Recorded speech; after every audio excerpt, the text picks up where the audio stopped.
Zoom. Zoom got earnings coming up here shortly, and probably platform be acting all janky. They might be getting ready to miss. That might be a sign.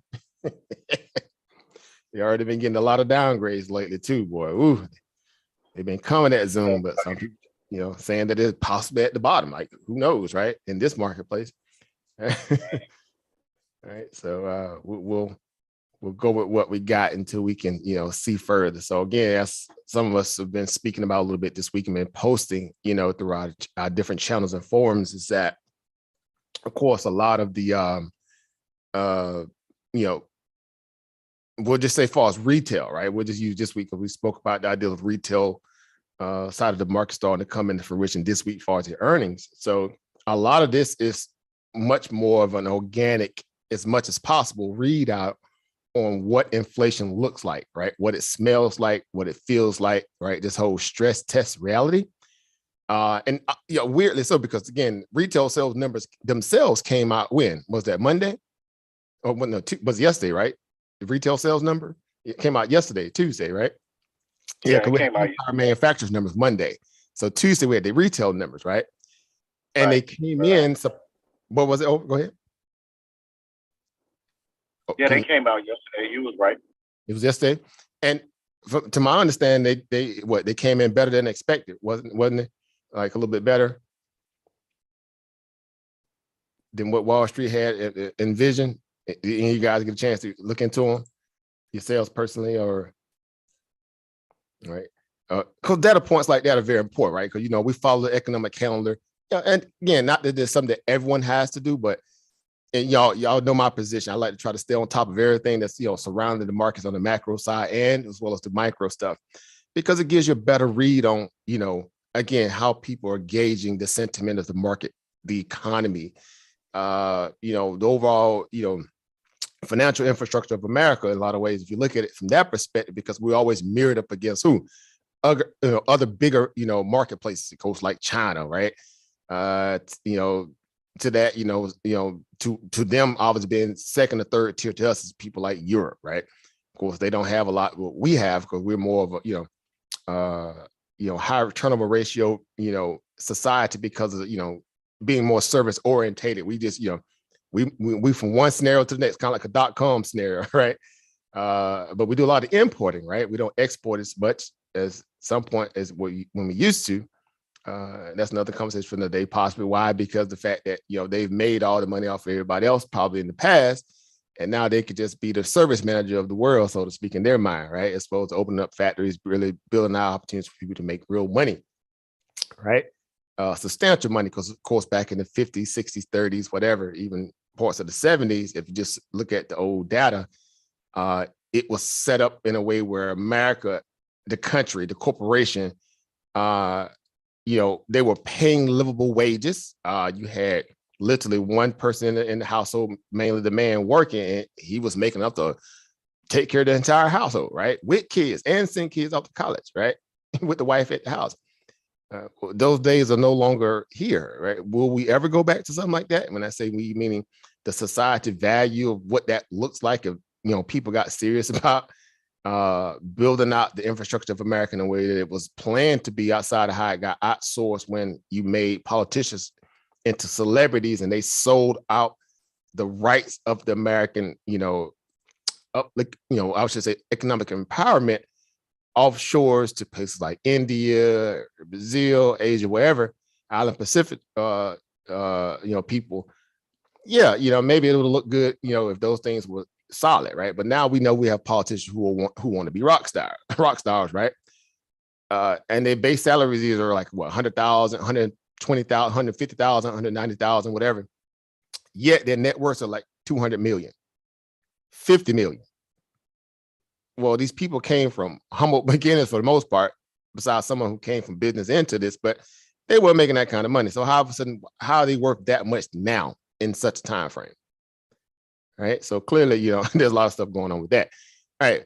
Now, that's not the clear topic, but we have to speak that into existence. Why? Because we are trying to do, in some people's mind, the inevitable. Why? Because we're using financial markets to try to help pad our situation, right? Help grow our net worth, help grow our ability to have access to what a better net worth, right? And that's important. Why? Because we're not using it, or going through different means as, some of these institutions are doing, which we know is kind of fraudulent and kind of shady and flaky at best, right? At best. But we see it happening all the time, right? We're just getting shook down, legally through the value of the, taxes and, less, livable wages, and all things that adversely affect you from having, lackluster health care. If everything, something ever happens to you, how can you pay for this? It's a mess, right? So the importance of all those things, in my opinion, of course, I'm speaking on it for that reason, is, let me get my camera on. Hey, y'all, how y'all doing this evening? The reason I'm speaking on them from that perspective is because we're trying to, again, do the impossible. The information that we're learning here, that we're trying to, get accustomed to, literally want this to be like second nature to us, right? It's like riding a bicycle, right? When no hands on the handlebars, right? You got this, right? You've been down that road before, right? You've been, on that, bicycle before in that perspective. That's how we want to look at the markets, right? Well, that takes time, right? Well, it takes, again, emotion, it takes memory, it takes, really wanting to be, that kind of scientist or engineer to reverse engineer that apparatus and figure out how, all the different ways you can really maximize the use of it, right? As they say, the use case, right? So like, where are you going with this, Africa? Well, it's the ideal of when we're thinking about structure in the marketplace. Well, structure could be, a mixture of a lot of different components, right? The plethora of things that we look at, right? When you say, oh, what does the stock market mean to you? And people start kind of giving off different ideas or, values or whatever. And when you start to make that outline, right, this kind of, this big picture of what all these different things are, then comes to the structuring aspect of it, putting it all together, so to speak, right? Connecting the dots, right? We use that a lot around here, right? You connect those dots, then you begin to start to see things come together. It doesn't look so messy. It doesn't look so erratic. It doesn't look so enigmatic to you at the point. Then it becomes more stable, right? It's a stabilization effect that's starting to happen now because you're feeling comfortable with the information what you're being presented with and what it really means in terms of, i.e. the marketplace, right? In anything that we do or that we're doing, we're trying to be, make sense of this stuff best as possible, right? As much as possible, right? So given those kind of situations, right, we're looking at the market from a lot of different angles, right, and perspectives. And, be it any industry that you can kind of come up, that comes to thought, I should say, it's all relevant for its particular use case, right? The overall structure of the marketplace in this, current status here is giving us signals in terms of what's, where it's the safe places and where are the not so safe places, right? It's a very binary market, right? Either you're in this level of defensive plays or you over here, playing hot potato with, with a scalding hot potato with, gasoline poured on and it's flaming at the same time, right? Who wants to catch that falling, potato, suppose a knife, right? But yet still the institution of Wall Street will have you to believe that, like we are always speaking about, that even in moments like this, it's always a moment to be risk on, right? A mood and a moment, right? Right? A mood and a moment to be risk on. Well, that doesn't bode well for people who understand what, the market is really, really giving us as far as organic signals. To a novice investor, they'll say, well, Jim Cramer told me I need to still be buying equities right now. I need to be all in on Apple, right? At 180, right? I need to be all in on Coinbase at 325, right? Of course, his words too, verbatim, right? Now I'm even making it up here. I wish I would. He was telling people to buy, Apple at 180, literally just months ago. And Coinbase, last year he was telling people to buy it, well up in the 300, somewhere around there, crazy number. You look at Coinbase today, Coinbase is $60 a share, $63 a share, something like that, right? So those are a lot of traders who follow those kind of mandates or those kind of echo chambers. They have no structure. The worst thing you can have not have as a trader is proper understanding of what this system is all about, number one, but also a good structured system in place too, right? Knowing how to put information together is my point, because from there you can make better moves when you have a lot of things more lucid, right? More comprehensible, so to speak, right?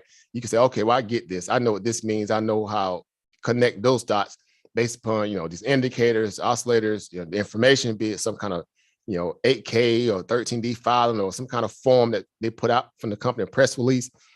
And you're making sense of that in terms of, does that really move the bottom line of the company, right? Or, is it just a stay of execution, or is it just more of, okay, well, we're planting seeds for a later value of a good return? Well, with any investment, you're trying to do just that. You're planting, what we know to be, or what hope to be, right? Good seeds in fertile ground so they can grow later, right? That's the whole idea of putting it away for a rainy day, right? When that rain comes and the sun come out, what's going to happen? It's going to sprout, right? If it's good, good information, good money, good seeds, good whatever. So that stuff is important. Why? Because you'll get caught up in trying to do one or two things: either chase the market, right, from one moment to the next, or you'll be chasing the next particular alert that someone is giving from one moment to the next, right? Both of them are not necessarily the greatest ways to look at this and try to feel like you can be comfortable or consistent in this. So you have to be able to find out what makes you more, again, comfortable in this position to do this stuff on your own. So you got to devise a plan. You got to come up with a form of a plan of procedure, and then, put it in some kind of form of a structured value where you can say, well, I did this, I checked this off, I know what this is about. Now I can, I can go into this marketplace literally and trade any asset once you know those fields, those lanes, what they like. But my whole case in this is that literally doesn't matter what asset it is, you'll be comfortable being able to maneuver into those lanes once you have a great, understanding of how to put the market into proper perspective. Because again, it's a technical perspective, it's some form of a fundamental perspective in there somewhere, and then there's always a price action and investor sentiment component to it as well, right? If you just use that, again, that's the most layman term structure, perspective in itself. Then I think from there, that's a great starting point, right? Now, some of you guys, we are at different levels in this in terms of how long you've been trading, how you trade, what are some of the things that you use for your benefit. As I like to say, find your own niche or niche, but steal from everybody, right? Make this thing personal to you, because it has to matter to you. Why? Because when no one else is around to help, it's only you, right? So you have to devise a system that works around what makes sense, or how you obviously, look at the market and say, well, this makes sense to me. But it has to make dollars and cents too, not just I like this stock, right? And it should just go up. If it's not going up, I'm just gonna keep applying money into it, right? You're putting good money on a bad trade, that's never good, right? If you can't account for that stock having some kind of form of return on value at some point, return on equity, return on interest at some point, then that's just a bad call, right? It's a bad read on that stock, so to speak, right? So it's important to realize, again, these different moving parts and what they entail when you're trying to put together a trade, right? So structure right now is to me, I think it's like the saving grace for a lot of traders right now, because they're so panicky for a lot of ways, right? And a lot of reasons, because they've been, groomed for a lot of for the most part, I should say, they've been groomed in this body dip culture, right? They've been groomed in the, everything is okay. Again, they listen to these TV, analysts or whatever. And so this old body dip coach, right? The BTD, right? The BTD, right? If that was ever a game, boy, that game right there would be woo. Well, they're taking L's right now. Right? They were really, running the block at some point, but now the BTDs they ain't doing too good right now, right? Them body dippers, right? They're taking a major, them Warriors, right? Warriors come out to play, eh? Like, Juggle, like, hold up, bro. We ain't coming out today, bro. It's too tough out there. Again, that's what you're up against, right? And at some point, the BTD is gonna have to capitulate, or they're gonna, keep putting good money on bad assets and hoping that today is the day the market returns to back to what in their mind normal. Now, if I ask you guys right now that's intended here, maybe, and even about maybe watch on the YouTube side, do you guys foresee the market going back to some kind of form of a semblance of what we witnessed over the past 2 years?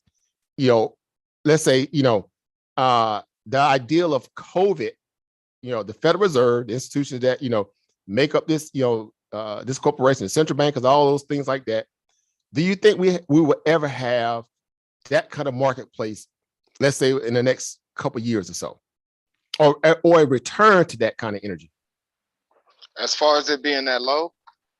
No, meaning that the energy of what the market presented to us as traders coming from COVID, right? The influx of the infusion of all this stimulus from the feds, the institutionals kind of doing everything they can to kind of so-called protect people, which obviously made it the stock market that much more layered in protection, because people were trying to protect portfolios and mortgages, and y'all get it.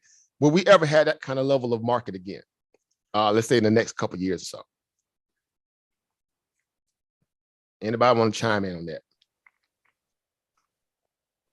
Do you guys foresee us having the kind of market that we had in 2020, or even possibly 2021? Few years. I Say don't again, think in the next few years. I don't think in the next few years. Peace, the over.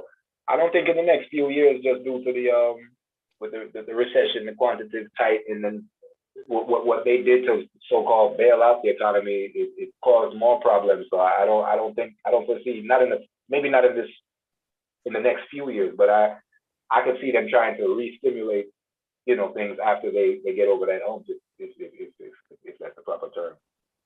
No, that's a very good assessment. And you're using basically everything that we've been talking about, right? You're using your ability, your own experiences in this scenario, because we're all living through this ourselves. That's what's great about it. We get firsthand experience, right? We got first row seat at this. And, as investors or traders, which we're, again, in our own right, we're governed by these different rules, right? These different mandates as well in a lot of ways, because, we're in a stimulus rich environment where we need, stimuli, right? We need people to be buying, right? Because if no one is buying, what's happening to the marketplace, right? It's either going nowhere or it's going to be falling, right? It has a need to be fed every day. Y'all remember what the Little House of Show, or what they call Little Shop of Horrors back in the day? Feed me, see more, right? That's the marketplace right now. The market is a constant gluttonous value of feed me, see more. At any point, if that stimulus is not available or is less than what the market was getting per se, pre-COVID, even during COVID, right? Because we were doing quantitative easing actually before COVID, right? Y'all remember that? We was doing reverse repo operations going back, since the subprime lending crash, but it kicked into overdrive a little bit during 2019, right? On the back end of the tariffs, right? When Jerome Powell, did a reverse course on raising rates and start cutting them, right? Because Trump was all in his grill every day. Right? Why you all in my grill? Right? Y'all remember the old school song? I'm going back on y'all never. Trump was all in his face every day, literally hammering Jerome Powell. Like, dude, you work for me, right? And that was his thinking, right? Because he come from the corporate world. He thought, structured values of how this works is that he could just tell these people to do his bidding, right? And Jerome like, no, I work for the, the American people, right? The Federal Reserve is a independent institution, right? We governed by, the Senate committee, right? They're the ones who make that ultimate decision or that vote. And, the president signs off at the end, but, Trump couldn't necessarily just fire him outright, because y'all remember he was exploring the idea of even firing Jerome Powell. But neither here nor there. At some point, it caused Jerome Powell to really feel some kind of way possible. I don't know. Because he was trying to play the role of being very bipartisan value in his mindset, right? Or whatever.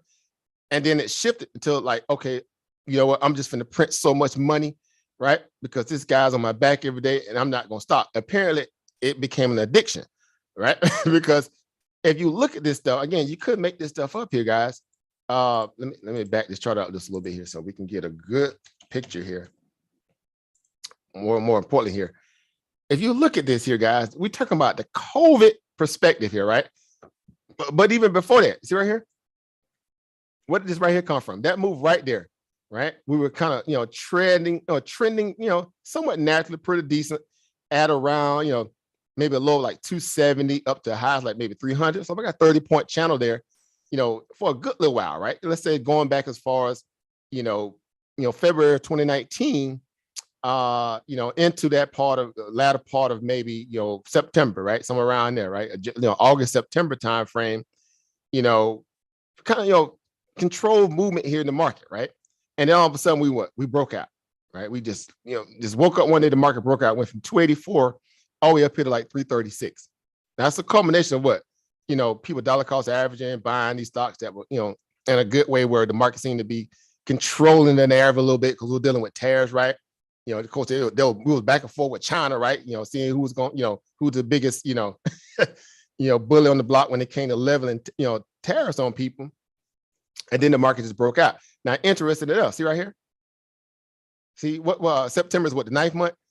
See, the month of September was even more enigmatic. Why? Because what happened during the month of September 2019? If anybody can recall who was around at that time, what was happening during that time of 2019? Anybody want to chime in on that? It may have known, right? Or what happened to the markets at that point during 2019, right? September 2019, right? We increased the value of quantitative easing. Now, interesting enough, right? The end result of that, which can be visualized, you can see it here, right?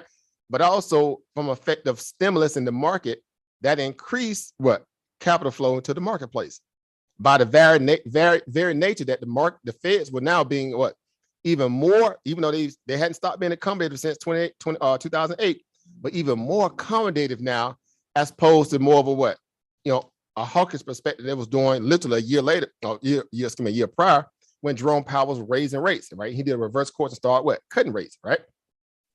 So you can see clearly here that lifted the markets substantially higher at that point. And if COVID would not have happened, right? If was a fifth, we all be drunk, right? If COVID scenario wouldn't even happen, just given the trajectory of how this market was trending, right? From this perspective, we were going to play right into, some really key levels here, right? If you even use the 45-degree angle, we will still be sitting somewhere at around, 370, 380, 390 right now, right? Or whatever, at least possibly even tapping up on the ideal of, 400. Oddly so, right? Oddly so. Just thinking about it from that perspective. Now, let me get my little ink pen up here, right? Let me get my ink pen here, right? Just using that as, let's say we'll say, hold up, big swole up. If we just use it from that perspective, saying we'll use that bottom there, right? And okay, even though we got, that kind of move, that was starting to happen on the base case of when quantitative easing kicked in, if it was just straight linear up from that point, of course, that'll still put us around, like say 440, 430. But, on a homogeneous perspective, we'll just say at around that point, because that seems like it's more parallel to the market just kind of moving at around at that point in controlled fashion, just inching its way higher. And that'll put us, somewhere around, let's see, hold up. Where we at? Okay. Again, around 370, 380, right? 370, 380. Now, I don't know if you guys remember, we did that show, I want to say the end of last year, right? The end of 2021, where we was putting out our projections for the S&P 500. You guys remember that one by any chance? We say, if the market pull back, this amount, 15%, 20%, whatever, these are some of the levels that we want to look at, right? Now, lo and behold, we're starting to hit those levels right now, right? Lo and behold, we're hitting those levels right now, right? In terms of the market coming back down, right? And we know why the market's coming back down, because we're going through withdrawal symptoms right now. Well, what are we having withdrawals from, right? Right? Clearly, it's what we know it to be, right? What do we got going on right now, guys? What's causing all this imbalance in the marketplace right now? Anybody want to chime in on that? You got inflation, higher interest rates, some other factors. All right. Some of the macro factors, right? The fundamentals, right? All right. What else? Right? If you think about it, right? We just talked about the ideal of overspending. So to me, say overspending, meaning the fact that, you know, as a reason to why we got into the position, or the fact that now that's kind of what subsiding, that's a problem. Which one you using there, Over? No, I'm going with how we got into this position. Okay, because so of overspending. Right. So, you know, again, you know, overstimulating the market, right? So if you think about that, you know, both of them points are very good. If we're doing the inverse to that, because y'all know we do what? Over under a lot of the markets, right? We live by the what? By what? As above, so below in the stock market, right? Do we not? Of course we do, right? Right? There's always a base effect and there's always a ceiling perspective, seemingly, right? If we're playing the role of as what? As above, so below, well, even let's say even if we use the COVID spectrum, right? Coming down here, the COVID spectrum around when we hit 218 that day. I remember like yesterday, where I just keep thinking about it. Right now, that was a black swan event, right? It was, you know, it was an anomaly, right? It was a, you know, again, things that you don't plan for that happen. Okay, well, if we use, you know, the tariff war, right? That was called, you know, pretty much what caused this pullback here, coming out of the back end of 2018 into 2019. That was based upon what? That tariff war that was having with China, right? And we were just having like limit ups and limit down days in the stock market where people like, man, this is crazy. And it seemed like ever since those things were happening like that, and at some point the market got, you know, very, you know, up in their feelings about that, and they really began to kind of push the idea that the Fed should be more accommodative to what? To backstopping all this market volatility. And essentially, that's what started happening. They start putting more pressure on Powell. Say, hey, man, you can't be what? You know, raising rates right now. We're dealing with tariffs, and, you know, look, you know, we need higher growth. We need to get our GDP number up. And this is just not good, right? And so apparently somehow he got the memo and the picture began to be more lucid what he was there for, right? And Trump was just beating him upside the head. Anyway, the stimulus started to come into the marketplace, is my point, right? Stimulus starts coming into the marketplace.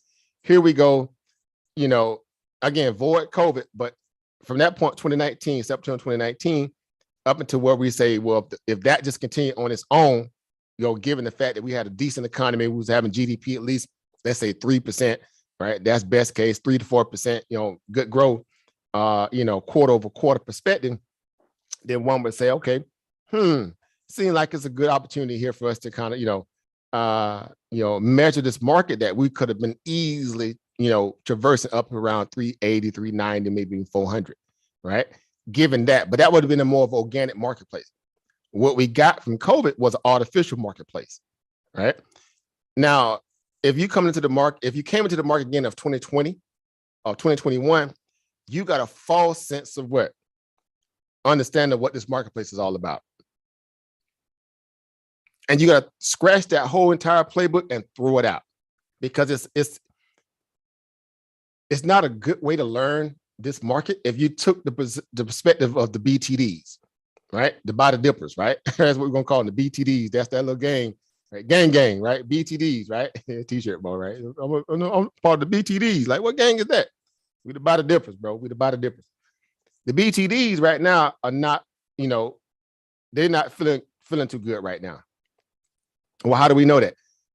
This is 2021 right here, right? The market came into 2021, literally, let's say the SP 500 sitting at around what? 370, 380-ish, somewhere around that, give or take that point, right? Well, guess what?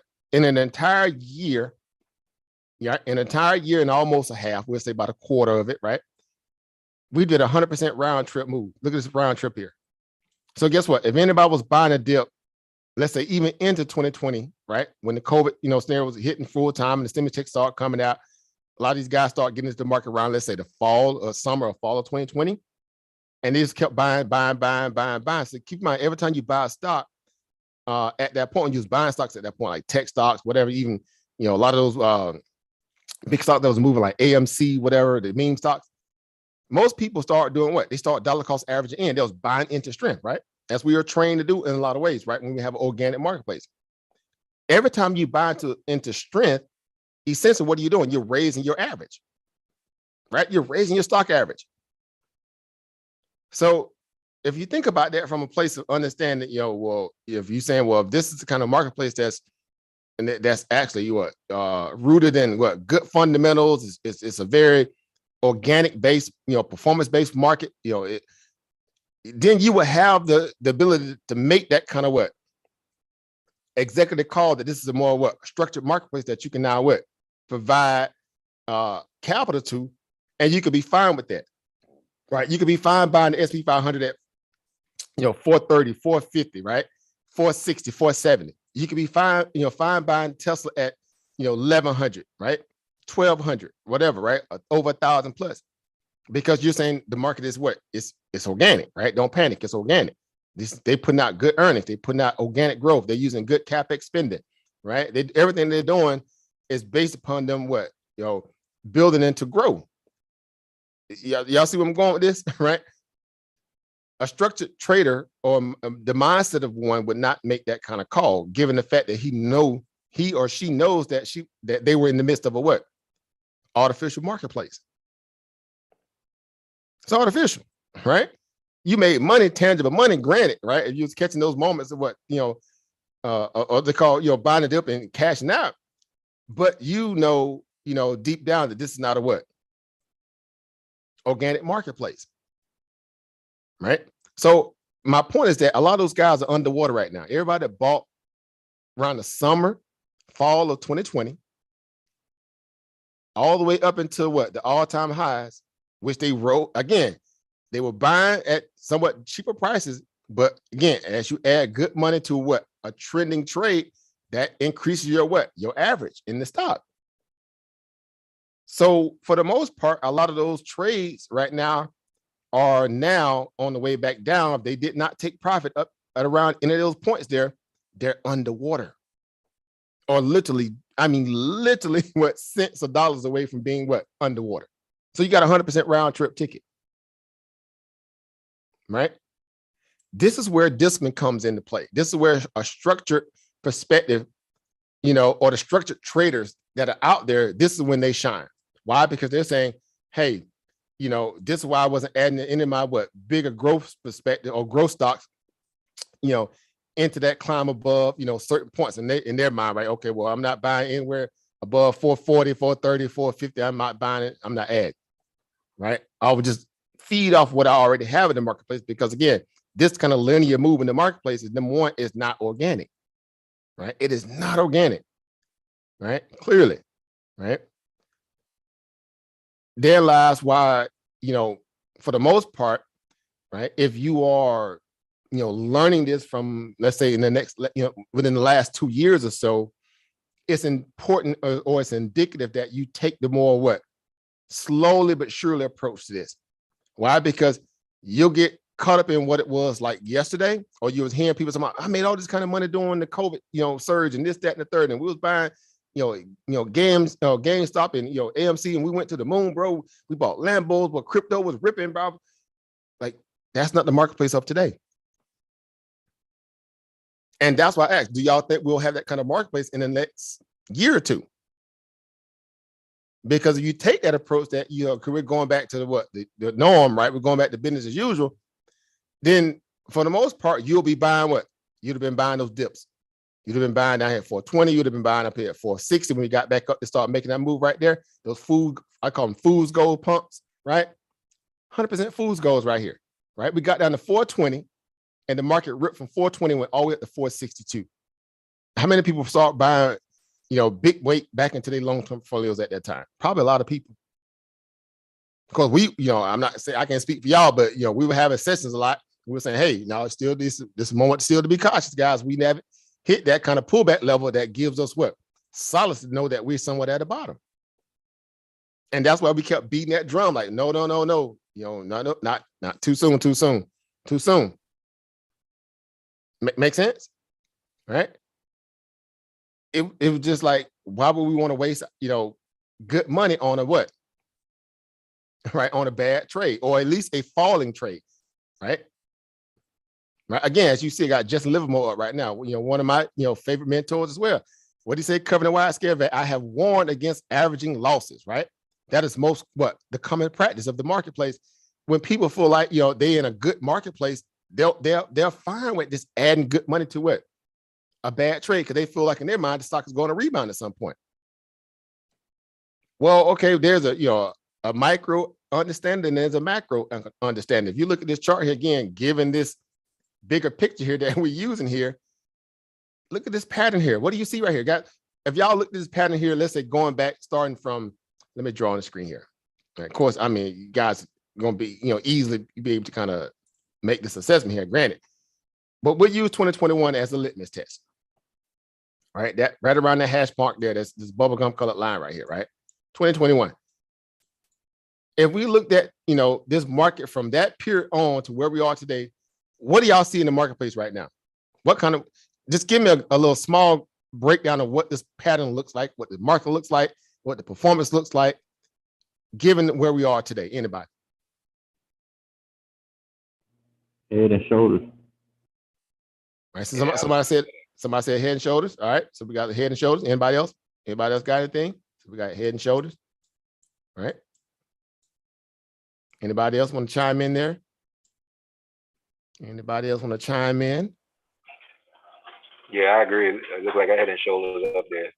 They might do a retest play. Yeah, it still looks like a reversal.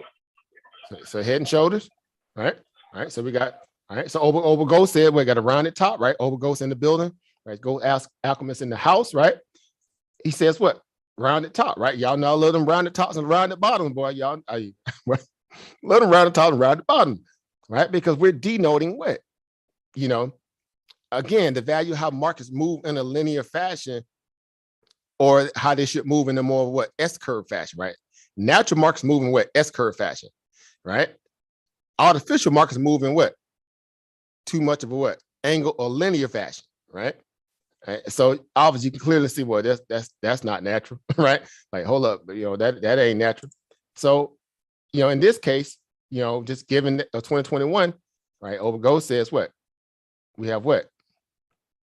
Rounded top, right? Over Sean said what? We have what? Head and shoulders, right? Right. So we'll put let's see, let's go white color. Head and shoulders, right? Here's a shoulder. Clearly there's a head there. Here's another shoulder here. And then we got what? Outflow course, right? Out of there, right? You say out of there, right? So we got rounded top, head and shoulders. Anybody else want to chime into there? Anybody want to chime in there? Right. Let me check the tube on GP. What's going on, fan, on the YouTube side of things, guys? This is our typical Thursday, that we pushed up the Wednesday training session. Happy to have y'all here. Over Brandon in the building, over Sunline in the building, holding it down. Over who I family, everything in the house. Over Rams in there. Our brother Mattel came through. See you guys on that side of the building too. Appreciate to have you guys in the building. All right. So what else? Anybody want to chime in, Garrett? Chime in, guys. What you got? I was gonna say, wouldn't that be considered a double top on the from that middle one and then to the right there? So in this area right here? Yeah. Right. And I have it small for a reason, because I'm trying to give you that big, as we see, y'all step back and look at it, and then you get up and close person when you kind of zoom in on it. But just from when you're looking at just from natural like this here, right? Just looking at this small chart here, and you're saying, okay, I see rounded top, I see head and shoulders. Over, you're saying what? Potential what? Double top, right? Where would your double top be? Can you draw on the chart where you see that at as well? If you have the ability to. If not, I could do it for you. Can you draw on the chart here where you see that at too? I'm gonna see right now. Okay. All right. And this is again a good way to, in a lot of ways, keep yourself, staying within the lanes or confined to the things that you can account for, right? Given a person's trading skills or whatever. So like a descending slope, right? Descending double top, so to speak. Right. And that would be more angled in terms of, just that, right? Like a descending, and it actually hit the resistance line of the first round and top, and then that's when it dropped. Well, that's what it looks like. Right, kind of giving you that, that other, a bigger macro in that perspective, right? And I'm definitely gonna zoom in on this too, so we can see it more clearly, right, from a more lucid perspective. But we're just using this as a way to look at it, just saying, if you had a way to look at this, just in passing, what would your eye have caught, right? What were your eyes catch and say, okay, well, this right here doesn't look Right. This doesn't look so, inviting, if you will, right? Because now those things become very what? Right? It becomes, hold on, I went out too far, right? Let me take some of my drawings off for a second here so we can see exactly what this looks like here. All right. So I'm just going to back out. All right, I could put that up there at least. All right, just going to back out a little bit. So now you're looking at it from this perspective, the more we kind of zoom in, it becomes more what demonstrative, in terms of what's going on here, right? And you start saying, well, hold up, big swole up. This right here. Oh, look, let me take some more of this drawing off. My bad. I should have just took it off. It don't look so promising all of a sudden, right? All right. In terms of it being just a what, a risk on environment, right? I can just completely just risk on, just avoid any kind of ideal of, whatever, right? The markets are going to be fine, whatever, because you've been hearing that ever since what? Summer 2021, right? At the beginning of this year, you've been hearing it from certain people saying that the market's going to be fine, right? Tina, remember we kept hearing this whole idea of Tina, right? There is no other alternative. Stay in the market, bro. It's everything. It's fine. Don't worry about it, bro. Just stay gainfully employed in the marketplace. Well, that's for people who understand the different levels of the marketplace, right? How to move through defensive lanes and trade those kind of places, right? Because they take a more structured approach to this stuff. They know from experience how to rebalance, right? How to reposition their portfolios to weather downturns in certain stocks, right? So also, go ahead. Also, I'm very new to it, but it's very far from I think that's the 200-day moving average when you had it zoomed out. Oh, that blue line? Yeah, actually, that's the 20, right? But that's a good assumption. No, the red one. The red one. It was very far from the red line when you had it zoomed out. Oh, that's a VWAP. Yeah, that's I had a VWAP on. Oh, okay, my bad. Mm-hmm. That's a VWAP. No, good assessment though. Good assessment. Because when we even think about that, because that's exactly what we're talking about too. What is the VWAP, right? What is the VWAP, guys? What is the definition of a VWAP? Anybody want to jump on there? What is the definition of a VWAP? Right? Volume weighted average point. Right? Volume weighted average what now? Point. Right? Or we're dealing with what? Numbers. So we're dealing with what? We're dealing with a what? Percentage. A price, right? Right. But all those still good, right? So it is volume weighted average price. So volume weighted average price. If the market was trading under what? Organic situations on a what? Minimum perspective here, right? In terms of good organic value, the market would be trading at or around 300 and what? 20 some odd dollars a share, meaning SPY. Like some people probably can't deal with that. Like, bro, why I don't want to be something like that? That's just too low, brother. That's just too low. I don't know about that, brother. That's not what I'm saying. That's what the chart's saying. That's what the time over money, theory and thesis is presenting to you all, given what? An organic marketplace. Make sense? Right? It's saying 325, somewhere around there. We'll be trading at 325. Now, when we did our show, again, going back to our show, when we did that show, and we did like, what would the levels look like on the way down? But guess what? We mapped that around what? We mapped out at around what? 330. From it was like, we did like 410. I have to go back and put that video up. But we mapped it all the way down close to that of what? Down in the low 300s. And this before this VWAP even had got that level of what? Curl up into that position at that point. Because at that point, we was probably sitting at around maybe what? I don't know, maybe around here, maybe 300, 3 whatever. And since then, this is what? Inched up a little higher. That's because of all this price action, right? They came in when we just kept in this linear fashion straight to the upside, right? Inorganic, right? For the most part, right? So that still puts the market, somewhat a good fair value at around 325. Right? So you can't deal with that. I'm getting a little feedback. Somebody got Mike.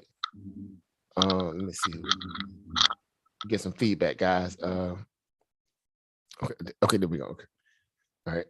So in that moment, guys, you're saying, well, man, that's still like it seems like a long way to drop, right? Well, granted, given the head and shoulders pattern, right? When we do an assessment on how to read what the head and shoulders pattern gives us in terms of contraction or expansion, you say to yourself, okay, well, the first thing you do is what, right? You measure what, right? You find that neckline, right? You find that neckline, and in this case, it ain't hard because we have what? Oh look, I forgot. I got to draw all the way across like this here. We have a clear, picture here where we got, a control of what the market is bouncing at or around, let me get this thing here at some levels here where you can say, okay, that's pretty good support. It's held up pretty well here, right? Here it became what? Old resistance became new support here. So this is good because now this old resistance here became what? New support. So you had a resistance and support. It got what? It got flipped, right? You got flipped there, right? So that's a good signal because now you got that to work with. Now, when we come back and make, we make that all-time high or that new high, we came back and back tested it here. We went up here at this point here, hit some resistance here around 450, came all the way back and back tested that 420, 425 area again several times. 1, 2, 3 more times right here, right? So now we're building a good base case of what? Support. Went from there, 420, 425, whatever, all the way up here, of course, the all-time high, 480, if you want to say 480, came back and tested that 420, what? 425 area again here. Even though we overshot it there with a wick, came back, bounced over it, came back, tested again here. Definitely tested over here because we, definitely went well below it here. Found a new base, at around what? 420, right? We just around 425, 420, right? 5 points there, whatever. And then kind of got back above it again here. Now, when we got back and made that move to a 462 here, we came back and tested again here. As you can see with this candle right here, right? It paused for a moment and then what? We flushed down to where we are today. So we can say, honestly, that's 100% what solid neckline given the value when we look at it from what? Sitting back and looking at the chart from a bigger perspective, clearly you got a head and shoulders there, right? And a defined neckline. Right. So everything from that point on, giving up towards the what? The top of the head here, right? That will be the distance, right? That distance between the neckline and the head value there will be that what we get what? On the way back down. Make sense? That's just completing the head and shoulders, right? That has nothing to do with the broader market, right? The broader market scenarios in terms of what our macro backdrop looks like, right? And I could be very, I guess, precise, and we can really measure that. I'm just using a rough estimate here, of course, but that still puts the market at or around what? Right? Matter of fact, if we just use this rough estimate here, right? The rough estimate has us at around what? Around 380, 384, 480, 383, 384 area, somewhere around there, right? Give or take, right? That's just a rough estimate. That's just completing the move of the head and shoulders alone from the all-time highs to that point of what on the market, where we could say, well, that'll be a good pivot point, right? 384, 384, 383 area, right? Now, all right, now we go to the bigger chart, right? Let's go to the bigger chart, man. This small stuff killing my eyes, brother. All right. All right. So let's go over here so we can really see what that looks like, on a more definitive level, right? So let's go here. All right, so here we go. All right, let's go over here to the big boy chart. Let's put in our darling SPY, right? And this right now we're on the hourly chart, right? Let's go to the daily. Start at the daily first, right? Oh, I'm going wrong session there, guys. Let me go over here. What I'm doing over here. All the stuff up on the screen, couldn't see. All right, so let's go to the daily here, and let's see what that looks like over here. All right, let's see what that looks like. All right. In this perspective, it's actually, you see, we had a nasty wick off right here, right? And this latest candle here, when we make this latest bounce, when we got back above, artificially, this 406 handle that everybody knew was a resistance. It even came up as hitting that point of what, 410. We got close to hitting 410, right? Which is a massive point that everybody was looking at too, right? As a place to say, if we clear that hurdle at 410, we can play ball, right? We can meander around a little bit, see if we can have some kind of, maybe a favorable economic backdrop that may save the market a little bit, right? But clearly we lost it, right? Which wasn't hard because, when you think about this move here, when we bounce off of 385, right? This candle right here, this guy right here, when we bounced off this one here, right? And, found ourselves, back all the way back up, literally, up above 408, this area here, 409, you say to yourself, okay, well, that's more of a straight moon shot to the upside.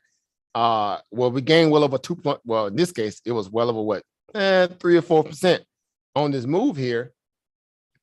We'll say, well, that's not organic, right? That's them trying to keep the market from plummeting lower. You got a bottom of reverse, you got a reverse at the trend line here on the bottom of the linear regression band. I'm pretty sure if I had the Bollinger Bands up, it'll probably been based at the bottom of the Bollinger Bands here, right? A lot of things would happen there on the technical side where you would get that kind of level of bounce.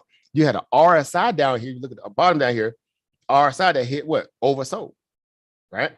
Now, clearly, when you look at the SPY on the daily chart, anytime we flirted at around 30 on the RSI, we typically get a bounce at 30 on the RSI. It's been respecting that 30 point on the RSI to be notable bounce in the SPY. All right, going back, look here, right around this point right here, we bounce, right? This one here even got close, but it got close enough.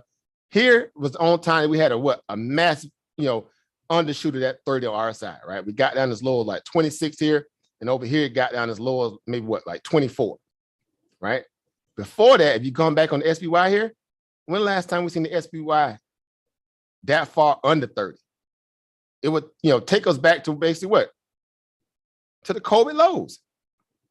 Go figure, right? We hadn't seen under 30 RSI on the SPY since literally the COVID lows. Basically, March of 2020. This guy right here was the signal when we plummeted like that and we went under a little bit here. If you look at that from a chart perspective here, this guy right here, when we had this massive pullback, right? The market just kind of had a deluge, just dump, right? Y'all remember this, right? I remember yesterday because boy, them puts were banging. Boy, right? Did really well, right? When you had this kind of level of outflow in the market, just kind of straight down like that, linear straight down move like that. Of course, we know that's not organic too, but it was a eventful value that caused that because we had a moment of reconciliation. We had to deal with all this overstimulated markets. We had to deal with inflation kicking everybody, in the T starting to kind of become reality now, and slower growth that was coming on the back end of having to deal with supply chain issue because of COVID was still exacerbating the marketplace. A lot of things began to compound, and then it became apparent that we got our little all-time high, but that might just be the all-time high, right?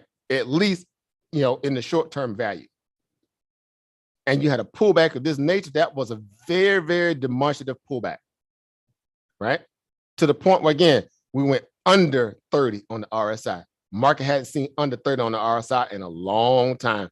Again, COVID 2020, going back here, December, right? I remember yesterday, the day before Christmas, the market sold off over 1,000+ points on the Dow, right? I think we lost what was it on SPY? I think that day, it was man, but 300 to 400 points on the SPY, right? The NASDAQ just got pummeled. I remember yesterday, right? We hit limit down a little. The market got halted, right? It was just crazy. Those were somewhat like black swan events, though. Ordinarily, you don't get a RSI under 30 on the SPY. Rarely, right? But all this big money, sitting in it. So it's a good way to gauge the marketplace in terms of what weakness looks like and what strength looks like in this marketplace, right? I don't know if you ever thought about it that way, but it's a way to look at it, right? So these are anomaly type moments, right? Look at this. Anomaly type moment. See, last one was 2015. Before that, the last one was 2015. So you're talking literally 4 or 5 years from that, last time we seen the RSI overshoot 30 on the SPY. And then from 2018 to 2020, obviously because of COVID, one-off event, black swan events. Last time we saw that overshoot on 30 on the RSI on the SPY. Fast forward to today, here we come. Inflation. COVID exacerbating the supply chain issues, right? All this funny money now becoming apparent that it's going to be what? The party's over. Feds, insider trading, selling at the all-time high. All this kind of craziness, right? The market is straight lunatic at this point. And here we are now. Fast forward to this to today. Of course, we tapped it here slightly here. This guy right here, and we bounced just recent. This was what, literally what, 4 days ago, or about 4 or 5 days ago. And now we're right back down. So look at this on a daily chart perspective here. This candle right here literally erased, these last 3 days worth of trading, right? Just erased that entire move, right? Even more so to this point right here where we overshot, on this candle right here, especially with the wick, but right at that point around about what, 389, right? 389 right here. It's almost, 1 day worth of trading erased that entire, 4 days worth of trading almost. Now, is that a marketplace that's showing strength, resiliency, buy the dip regardless, be risk on regardless, book all, all the talking heads, kill the noise, just buy the market, buy. Is that the kind of marketplace that you guys can feel comfortable with looking at this and saying that, everything is fine? I'm just asking for a friend. Can you guys feel comfortable buying this market, seeing these kind of levels of moves in the market like this? Nah, not buying no dip. Shortness, yeah. Right. So you take the other approach, right? Right. But that's important. We have to have that hard conversation. Why? Because it's easy to get sucked up into the machine or what? No, everything's good. Talking heads on TV, they have jobs. Their job is to be risk going through even bad time, because they got clients that they have answers to that want to have their money actually working for them, right? But we know those are fool's goals, kind of type of talking points and talking heads that are kind of giving people the average retail or the body dippers, right? The BTDs, right? The gang side of the BTDs, them guys in trouble, right? they in massive trouble right now. And it's not abating either. Why? Because you still see massive, skittishness in the market. You have massive outflow that's still coming into the marketplace. Right? Yeah, literally, look at today's outflow volume. This is just today. Look at the volume right there, guys. 122 million shares came out of the market today in some kind of form or fashion. Preceding that, you were sitting at around 80, 85, 100. Look at this. I mean, you could make this, if that's a sign of the market is strong, right? Then I don't want to be, I don't want to be right. Right? I don't want to be right. I don't want to chance that. Right? I don't want to be Chance the Rapper on that one, right? Right? Again, structure. You need structure, because without proper structure, guys, you'll be chasing all that stuff that you're hearing, in Wall Street land, right? In loony land, because that's basically what it is, right? You'll be hearing all that, those talking points from everybody that's really not, effectively being responsible in some of the stuff that they're putting out there on the airways. Again, Jim Cramer, buy right here. Buy the market right here, guys. Buy the market right here, guys. Buy the market right here, guys. The bottom is in. Remember, him and Tom Lee said that the bottom was in, guys. They were saying that the bottom was in. And that we're back. When we crossed over that 420 hump and we got back up towards 429, 430, they was like, the bottom is in. It was all over the TV. The bottom is in. Ding dong, the wicked witch is dead. Y'all remember that song on the with the little munchkin? I don't know who was singing it. It's like ding dong something. The wicked witch of the east is dead. Whatever. Which one? Where's one of them? I don't know. They're like the sell-off witch is dead. Couldn't make this stuff up, guys. Y'all were right there watching like I was, right? We were going in on that, right? And we were like, about that, bro. I don't know, bro. In come that mean what brother be shaking the head with that little Gucci hat that would turn to the back. Like, I don't know about that, bro. I don't know about that one. Fools go. So all we did was play the pivots. We said, you know what? We play what the market gives us. And this is for short-term traders, of course. Long-term, I don't feel comfortable. Excuse me. I don't feel comfortable adding to my loan positions and messing up my average any more than it needs to be with all this macroeconomic headwinds that's kicking the market in the teeth. And I'm saying that the market is comfortable where I could just be buying it up, putting good money on what? On a bad trade. Or perceivably even at those moments, right? Because I didn't see anything that have changed the narrative, as the saying goes, until something changes, right? You have to play within the confines of what the market's giving you in real time until something changes. And I ask you guys again, have anything changed to change our narrative where we can be what? Be a part of the BTDs right now, the buy the dip gang. I'm asking for a friend. Because if that's the case, you're gonna take what? The approach that what? You're either very nimble, can play the pivots really good, Leave right? that dip alone for now. Right? Or just like over Jeremy said, or just like, no, bro, it ain't even worth risking. It's not worth the risk because you're going to end up doing like we just talked, what we're talking about today. You're going to end up putting what? Good money on a what? On a bad what? A bad what? Asset or a bad trade. Why do that? When you can have better dry powder on the side, right? Cash on the side, when we have more of a definitive what? More of a definitive bottom or definitive rounded bottom to give us some level of what? Comfort. And then we can say, okay, yeah, we might be in around that point now. Does it make sense, guys? You guys with me here? Yes, sir. That comes from having what? That comes from having structure. That comes from having proper structure, because when you have proper structure, you have better stabilization in terms of how you how you react to the marketplace. You're not being flustered and somewhat right. You're not being easily moved based behind someone that came in and said, oh, I just did this and other, and you're not going to go out and chase that. No, we're not going to play that game. Why? Because you have to be able to accommodate for exactly what the market is giving you in real time. If the energy has not abated, if the macroeconomic backdrop hasn't abated, if any of these problems that we're dealing with as far as what? Quantitative tightening. We haven't even started, guys, quantitative tightening yet. When did we start QT, guys? Anybody? When did we start QT? Anybody got that date? Anybody got that hard date? When did we start QT? Anybody? Somebody throw it out there. March? Say again? Wasn't it in March when they started it? As far as like well on paper. Right. On paper, that was just the mouthpiece aspect that we're gonna start engineering it. But when did they actually start doing it on a technical side, on a mechanical side? When did that happen? Right. Overdone just wrote in the back chat. He got next month. Anybody else got anything different? Or is that we rolling with?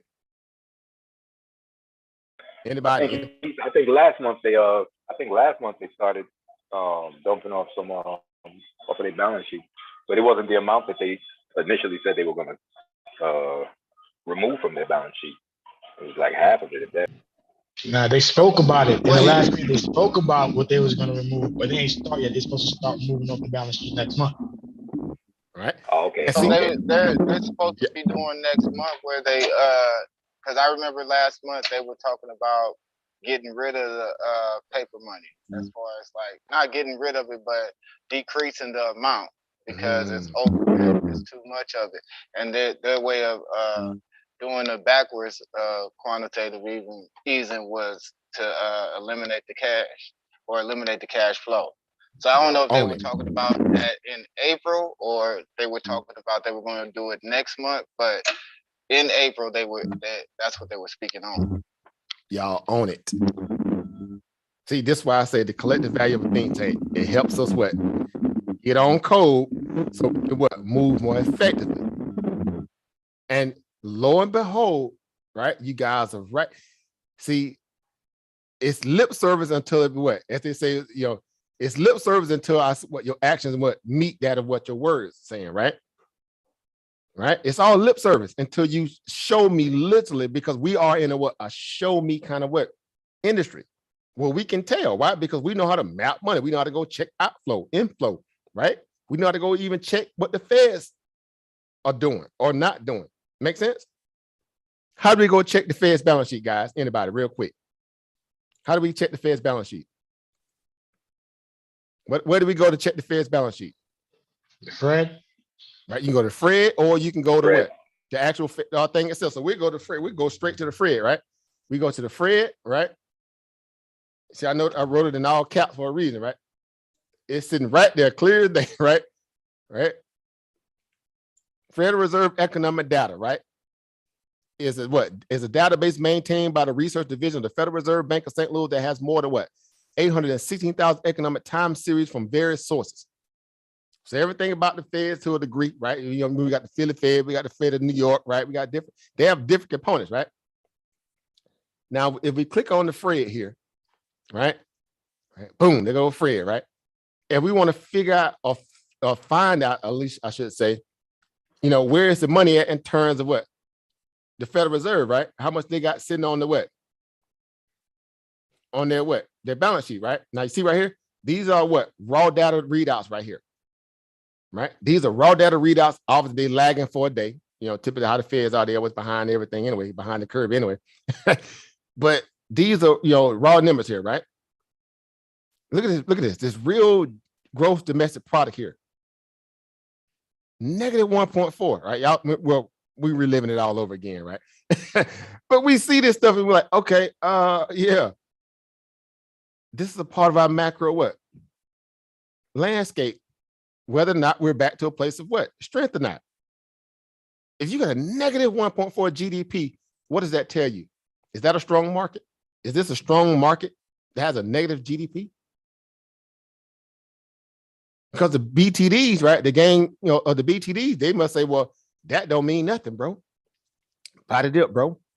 I'm buying Apple again over here at 160, bro. I'm straight, bro. I'm finna buy Netflix here at 350 right before this, you know, the next earnings. But we good. We going back to really. And now they're even more underwater. Now you couldn't make this stuff up, guys. It is brutal. Right? I mean, it's brutal, right? And you start saying to yourself, man, you know, how am I going to be able to, you know, like, as this, I'm not gonna never like with a movie like with the Tiger, whatever the guy, the Tiger, I'm not gonna financially recover from this.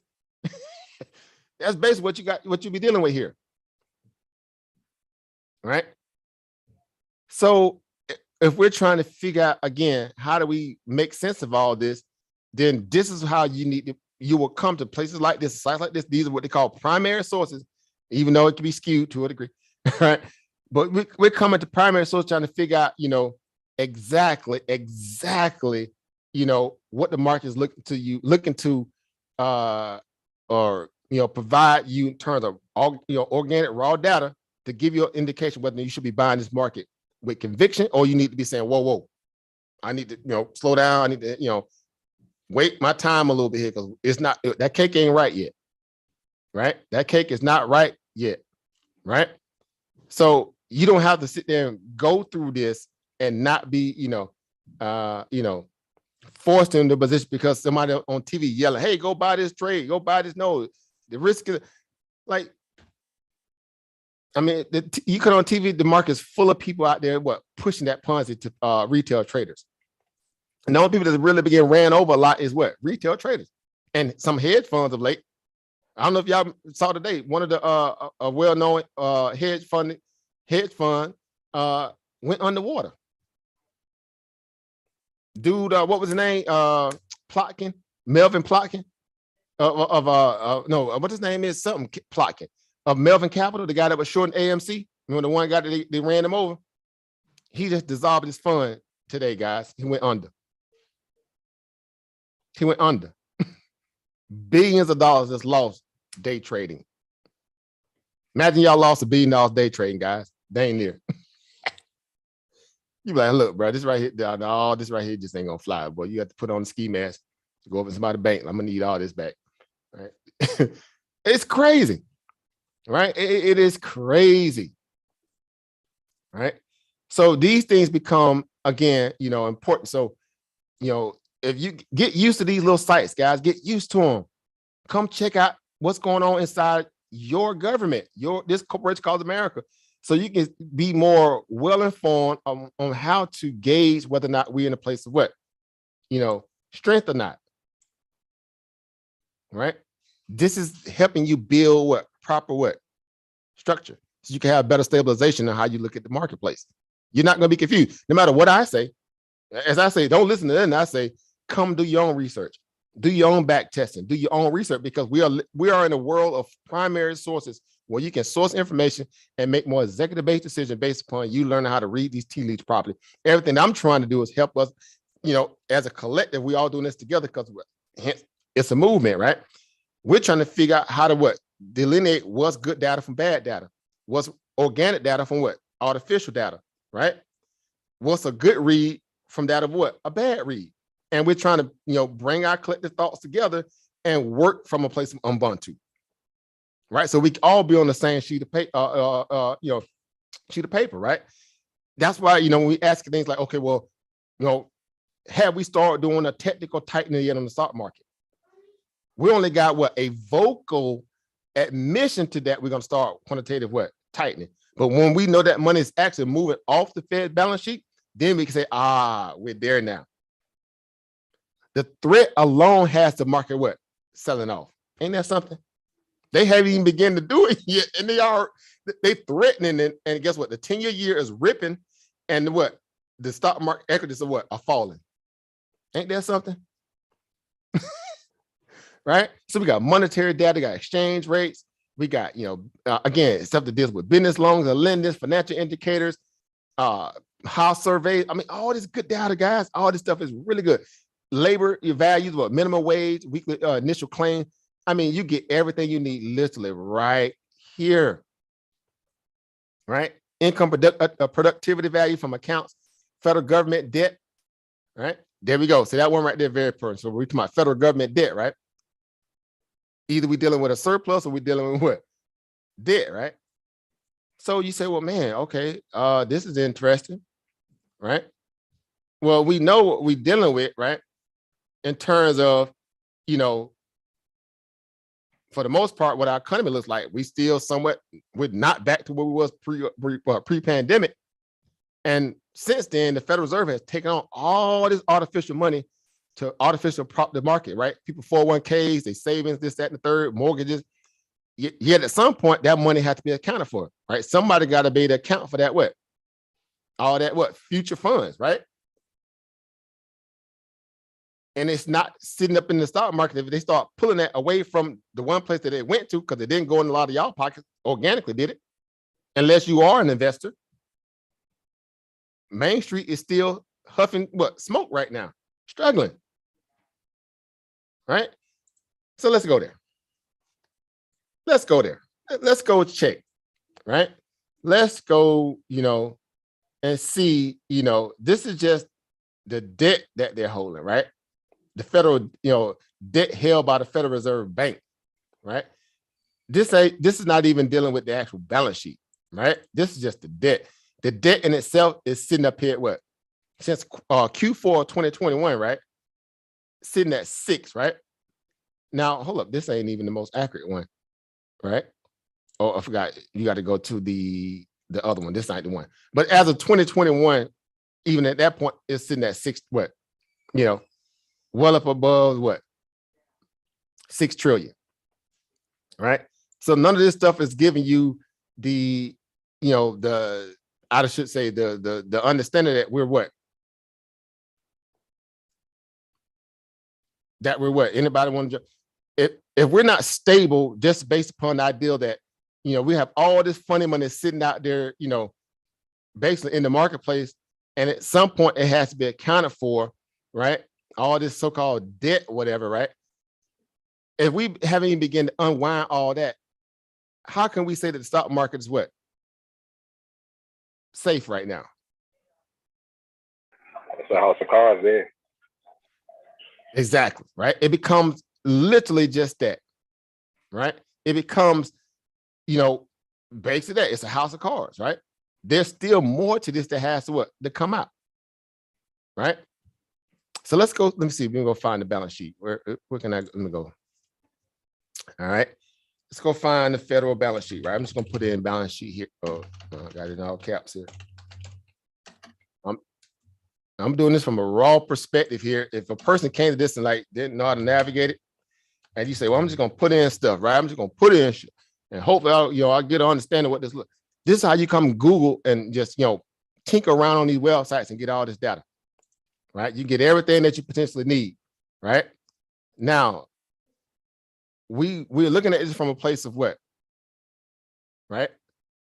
Since again, even going back to 1994, we sitting at what 23 trillion, right? We trying to gauge the market from when? Basically what? From 2020 what? 2020, right? Because that's when we kind of kicked in all this kind of what? Quantitative what? Extra quantitative easing, right? Right. So let's go. Oh, this thing is not, it's not giving that backward read. Let me see, because it's still capped for some reason. Let me see. It's not gonna give me that. What does do the 1 year? Let's see here, because it's based in the quarterly value here. Oh, did they change? We were just on here literally recently here. I know they ain't changed it unless I'm tripping, because it's not giving me. It's not giving me the ability to. Let me see. Quarterly.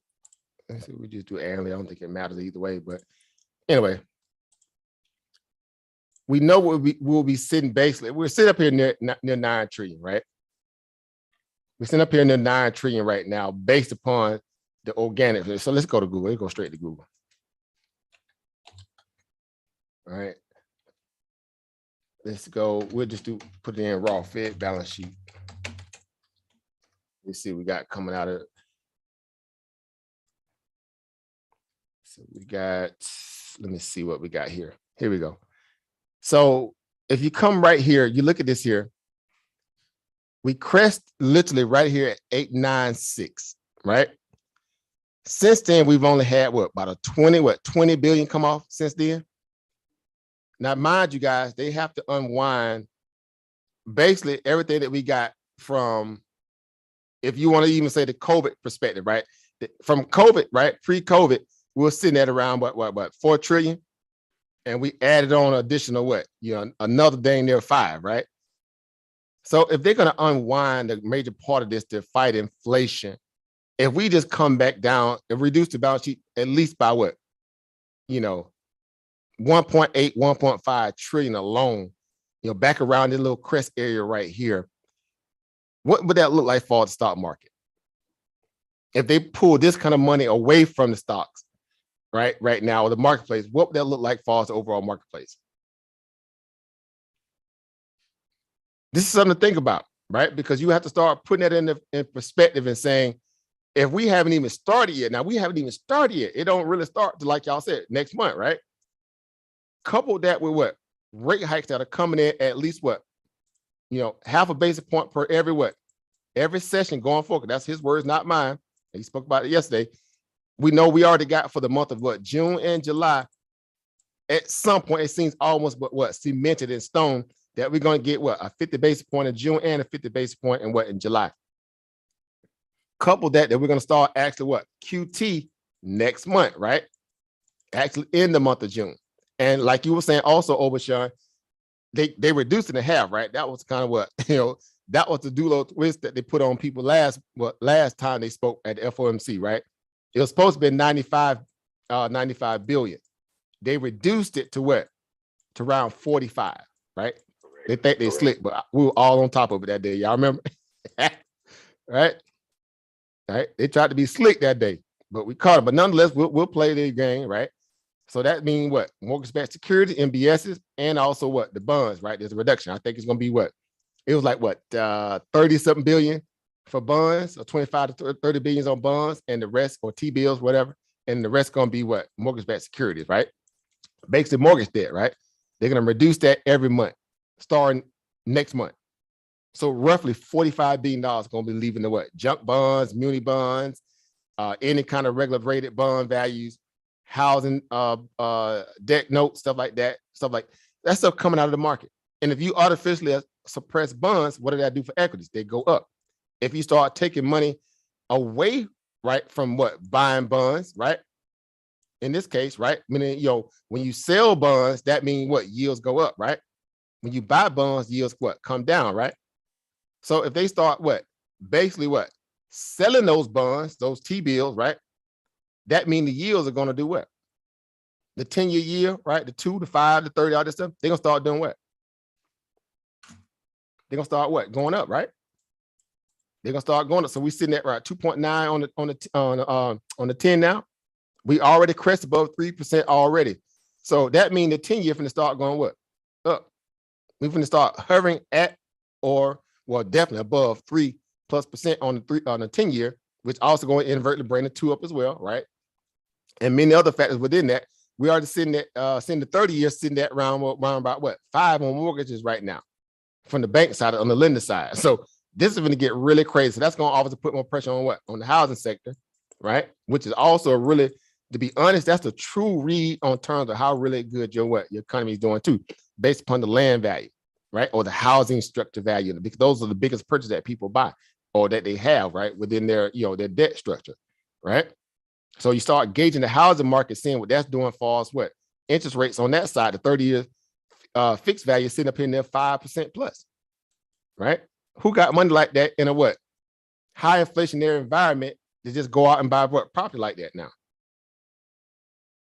It's a lot of moving parts. Y'all get it though. I don't want to, be all over the place, but that's the way, that's how you're going to be able to have to, go through this stuff and say, well, how rich is the marketplace right now? Is it rich, not that rich, or it's just cheap? Because again, people on these airways, they're telling you the market is what? The market didn't pull back already 20%, bro. 15% over here, bro. We cheap, bro. The market is cheap, bro. Well, that ain't what the stocks are showing you right now. Netflix was at $700 literally what? 4 months ago, right? It was 3-4 months ago. Netflix was at 700. Tesla was up there near what? 1200. Apple was near what? 180. Right? We go on and on. Facebook was up near what? 400, somewhere around there, right? We can go on and on and on and on. Right? So to me, it's like, okay, whatever, right? Whatever. Right? And so this is important because now we have to start looking at this and saying, okay, well, if they haven't even started quantitative tightening yet, how can I feel comfortable being, I guess, finagled into being what? Just, strongly risk on in this marketplace and just, I'm gonna buy the dip just because, bro. Just because this stock is down, 40%, 70%, 80%. That don't mean it's cheap enough quite yet. This is a game of chess, not checkers. So it becomes a game of patience now. Because if they haven't even started unwinding the balance sheet, them unwinding the balance sheet is a rate hike in itself. Beyond doing an organic rate hike, them even unwinding the balance sheet itself in tandem to raising interest rates too is another form of a rate hike. So this 45 bips that they're going to use, or 45 billion at this point, that they're going to use to take out of the market in terms of quantitative tightening, right? That was 95, now it's 45 billion. That in itself, they're saying just based upon Wall Street, that level of being able to relate that to what that will look like on their interest rate hike. They're saying it's a minimum around about what? About 25 bips in terms of what that looks like in terms of rate hike, right? That's like a 25 bips rate hike in itself, and reducing that $45 billion every month. It's between, I want to say it's between 15 to 25 basis point rate hike in itself, just from that amount alone. So that's more strain on the bond market, which also going what? They start selling those bonds, right? Doing things like that, that's going to cause yield to do what? Go up. 10-year going to go up. When the 10-year yield is ripping and going higher, that puts pressure on what sector above all sectors. When the 10-year yield is running hard, what sector is definitely adversely affected by it? Check. Anybody? Say again? Check. Tech sector, right? Check. Because cheap money, right? Cheap money valuation, how they benefited off, the bonds being so cheap. You could borrow against your shares at a what? Much lower premium. You could borrow more money in aggregate and do things with it. Obviously, you're supposed to do what? CapEx spending and stuff like that. But they were just using that money to do what? Buy back shares, just, floating the stock along by having no really true organic plans to build out their business model. And because of that, if you did not do anything to protect your house during the winter, or excuse me, the summer, then when the winter hits, it's gonna be rough for you. 100% right, over Brandon, right? 4D chess move, right? 4D chess move. Definitely a plan that you can provide. He said, basically, it's a low-key strategy you can plan for. 100% right. 100% right in exact. So this is why I asked that question. If this is a risk-on type of marketplace still, and just because the market seemed to have been like, oh man, this seemed like the market already pulled back a lot. Man, this got to be the bottom, right? Again, the BTDs, right? Going back to the BTDs, right? That game, BTDs, right? That's a t-shirt moment. I'm in the BTD game. Like, what game is that? Bro, that must be that new game. Like, nah, bro, it was about a dip game. Like, you don't want to be part of that game right now, because that game right now ain't looking too good. Right? They've been getting run over. They've been getting run over. Housing data is just starting to really hit. Retail sales numbers that came out yesterday was fool's gold. We know what that's about. We're using that same base case we talked about literally a month and a half ago when I was telling you guys, guess what? When inflation starts to really become a big problem, people start doing what?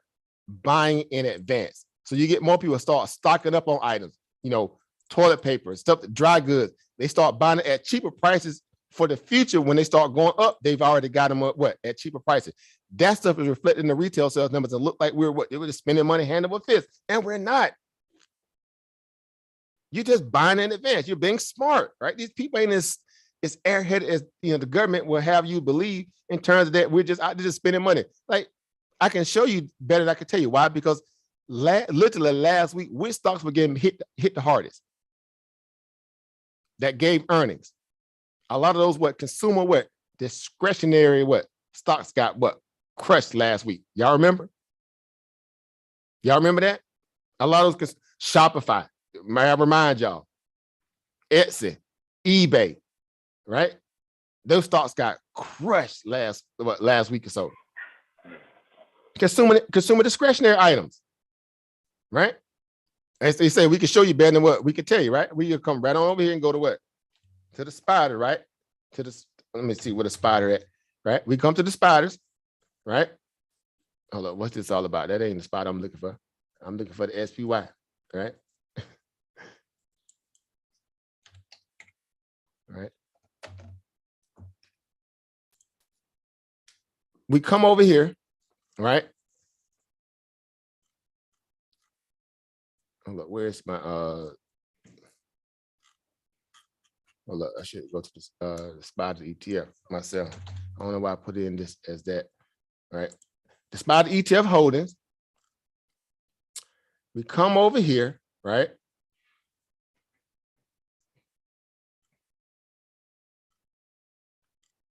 Hold up, where is the doggone thing at? I should have had a bookmark. All right, let's go to ETF.com and see if it's in here. All right, just naturally, right? I don't want to move around too much here. Let's see. Let's go. Okay, so let me take all this scribble off the screen too. Like, bro, you got this stuff up here. We can't even see this stuff. I don't want to move because we're using it obviously to kind of stay reflective. Oh, let me get out of here now. This ain't good here.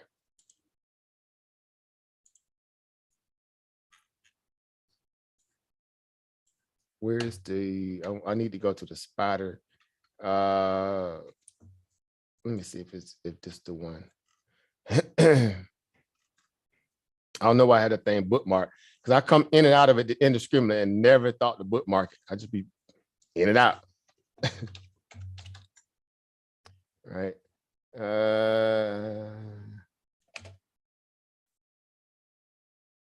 Why is this thing not populating for a change? I had it up here before. It normally just pops back up. I guess that's just saying, hey, this is why you need to go on and start to that's not it. Man, I'm on the bus tonight. I put one of my Sister Monica moments. Where's that spider ETF? Because it's spelled just like that, So I don't know why they. not populating all of a sudden.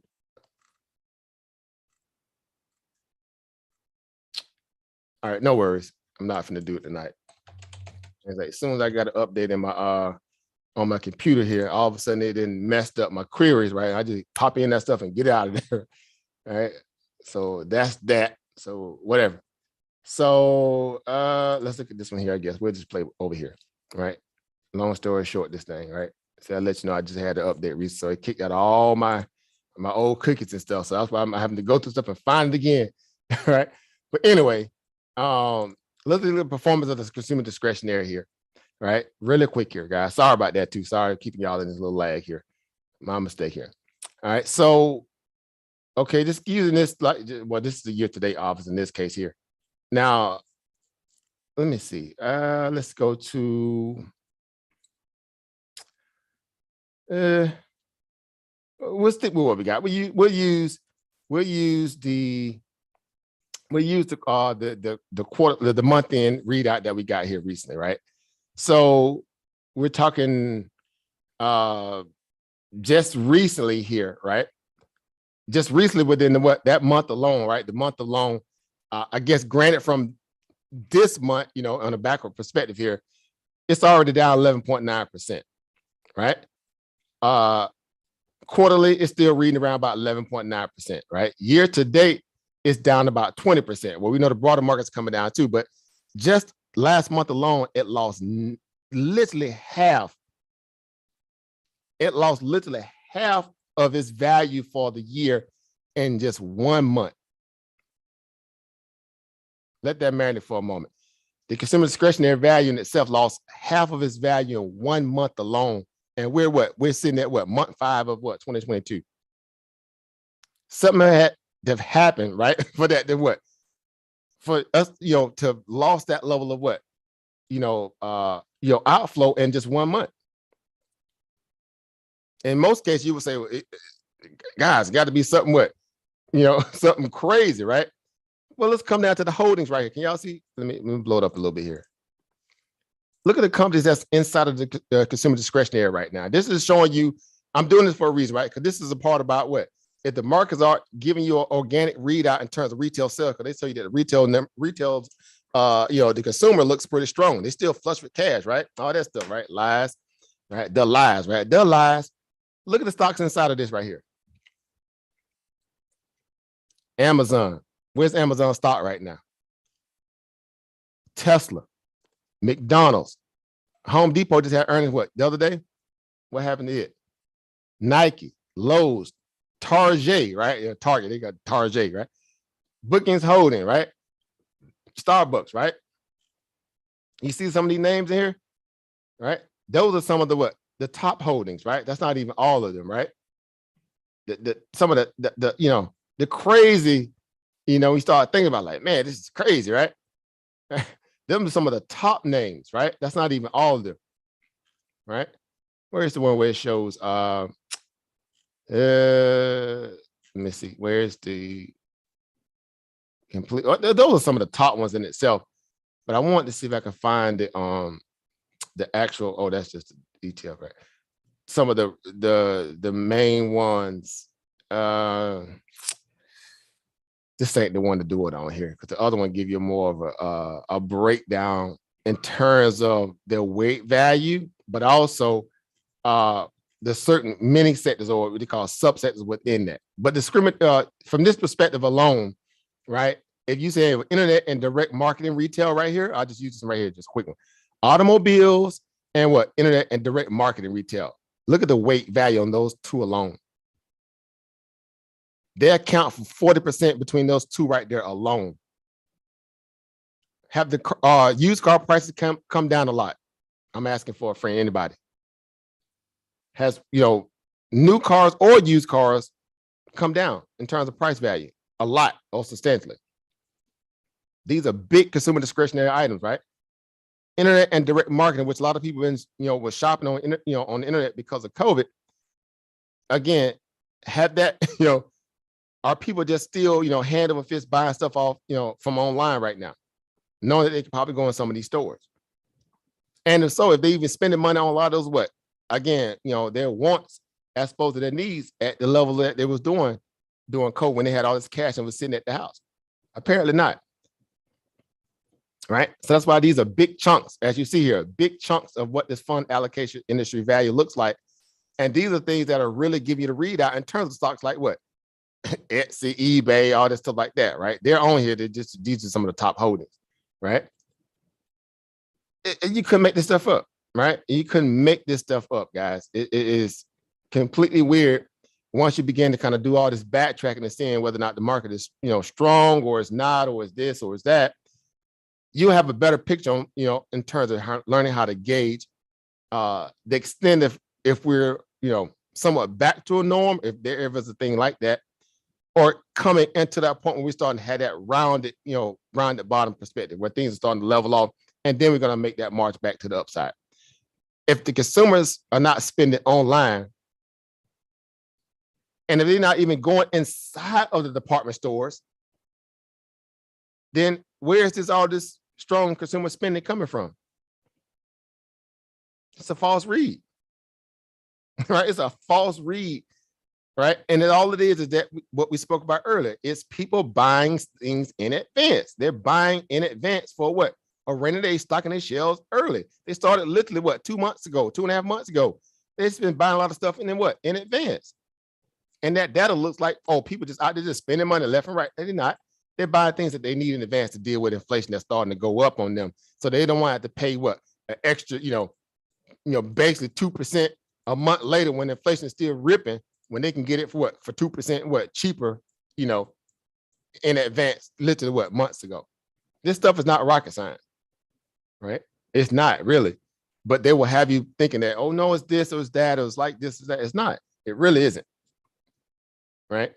So you'll have a better way to gauge these things, is my point, on your own once you begin to be a little bit more conscious in terms of how to put together a more formulated, structured, thesis in terms of whether this market is strong or we're at a point where we're not there yet. This cake needs more time in the oven, right? Whatever.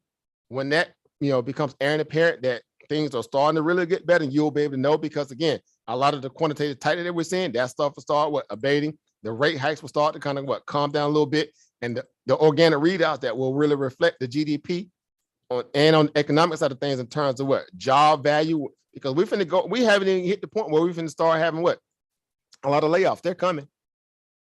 We just put people so-called back to work, and some of them people finna get fired all over again, because the company's not going to be able to float those higher wages and the head kind of people, employees in the house, if growth is slow and higher rates in terms of rates and stuff like that, they can't feed off of in terms of making all this money they've been doing. That's going to affect their business model, and they're going to have to start laying people off. Again, all those things are preparatory for what they call it, start with an S, not inflation, but what? Not inflation, but what? Starts with an S, Stagflation. Stagflation, right? Those are all the preliminary signals for stagflation, right? Because we know our productivity is just basically still in the garbage can right now. People finna start laying off. They're already talking about it at Uber, right? They're telling people that you need to be proud to be able to work at Uber. Like, bro, are you kidding me? It's a gig economy, bro. This ain't no benefits. What are you talking about? The CEO came out and said that mess. I just started laughing like, this dude's crazy. I'm gonna spit my little my little sea moss up or something out. Hey, man, you got to be kidding me. That's all the pre-signs that they finna start laying people out. And we haven't even talked about the Russia-Ukraine side of things yet. That's a whole other conversation, can of worms. And companies that were doing the woke thing, right, and moving out of Russia. McDonald's was the latest victim. They just shut down their whole McDonald's operation in Russia. So Russia said, you know what? If y'all gonna do that, we're gonna commandeer the building. They're basically taking over the building. They took over Starbucks over there, and they're gonna take over these McDonald's buildings over there. And it's gonna be like Russia Donald's or something. I ain't making this stuff up. Right? It's crazy, right? They be slinging them, them Russian burgers up out of there. They got the building, they got the infrastructure. What else? They can't do nothing. They stuck. Meaning these corporations, they're going to take those L's, and that's money that they're losing with that, with the head count, of closing down businesses over there or shutting down money to them areas because all this war stuff. It's messy. right? It seems like it's just a lot to think about. But ultimately, like we're saying here, once you stop, take a deep breath, put it all together, put all the chips on the table, and start putting them apart in terms of this puzzle and seeing what it's about, right? Put it, get that proper structure, right, in place and start figuring out, okay, this goes here, this goes over here. All right, this means I need to be more patient here. This ain't ready yet, but this starting to kind of come together in terms of what what the overall picture is going to look like, right? The bigger macro side of things when it's all said and done. But until then, you don't need to be trying to risk and saying, I think it's going to end up being this, or it's going to be that this soon in the process, right?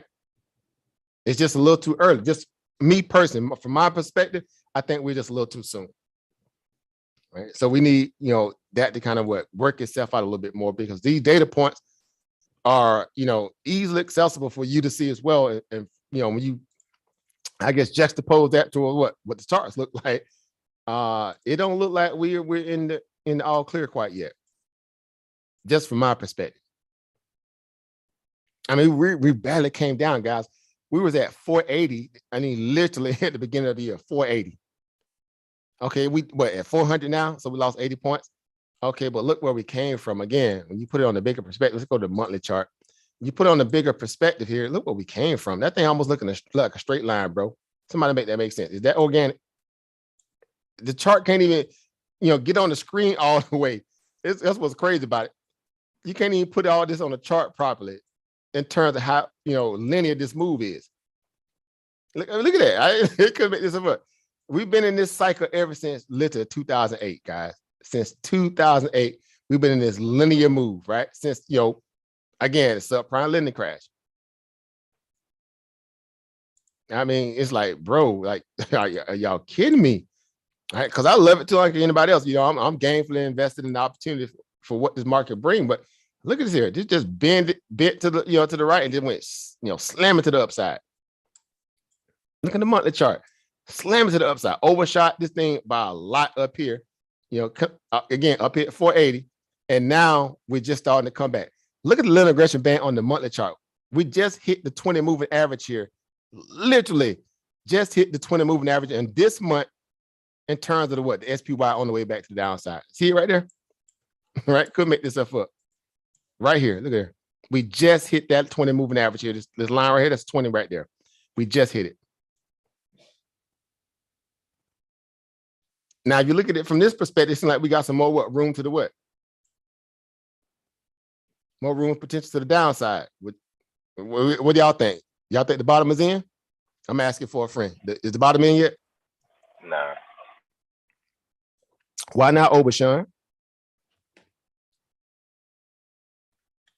Why on that monthly, it looks like a major gap. Like if that's to fill, yeah, no, it got a long way to. It got a lot of room. I think there's more money at the bottom if they looking to short that market, and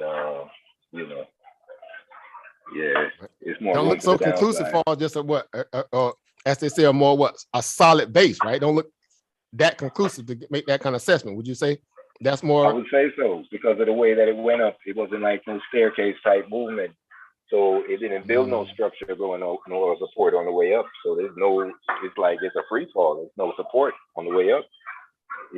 That thing shot straight up. Look right here, guys. Look at the RSI. From literally mid 2021 to the beginning of 2022, the RSI was overbought the entire time on the money. Somebody make that make sense. Somebody, please make that make sense. Couldn't make this stuff up, bro. Look at the monthly. Like I said, the numbers don't lie. We were overbought over dang near almost an entire year. Just overbought. Consumers flush with cash, bro. We just buying everything, bro, by the dip. Was we back to 100% workforce during all that time too? Were we producing a lot of things during that time? Couldn't make this stuff up. Right? But yet they tell y'all buy the dip. Buy this dip right here. Buy this dip right here. Buy this breakout right here. Oh, bro, don't worry about. Oh, okay. Well, my bad. We caught a little too soon there. Buy this dip right here. Then we should bounce here, bro. Boof. So all this time you buying the dip, good money, wasted. You bought it right here, good money, wasted.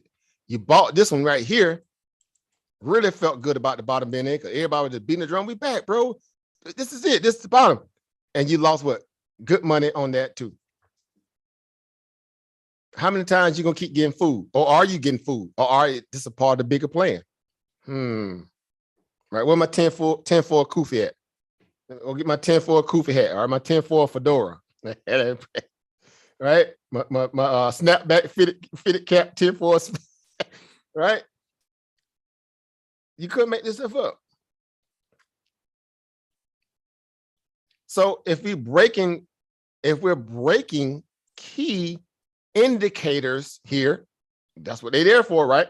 If we're breaking those now, as you see here, we're at that 20, right? Literally, technically we're below it. Technically we closed below it, right?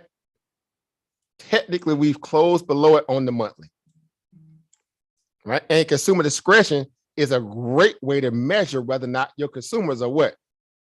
Healthy.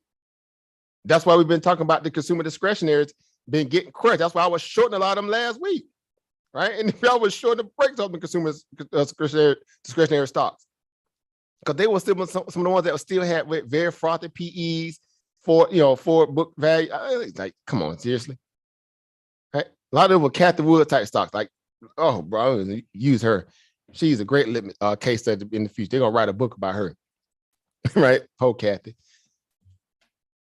And we just broke that 20 moving average here on the monthly. Is that healthy, guys? I'm just asking for a friend. Is that healthy? Or is that a signal we at the bottom is here, right?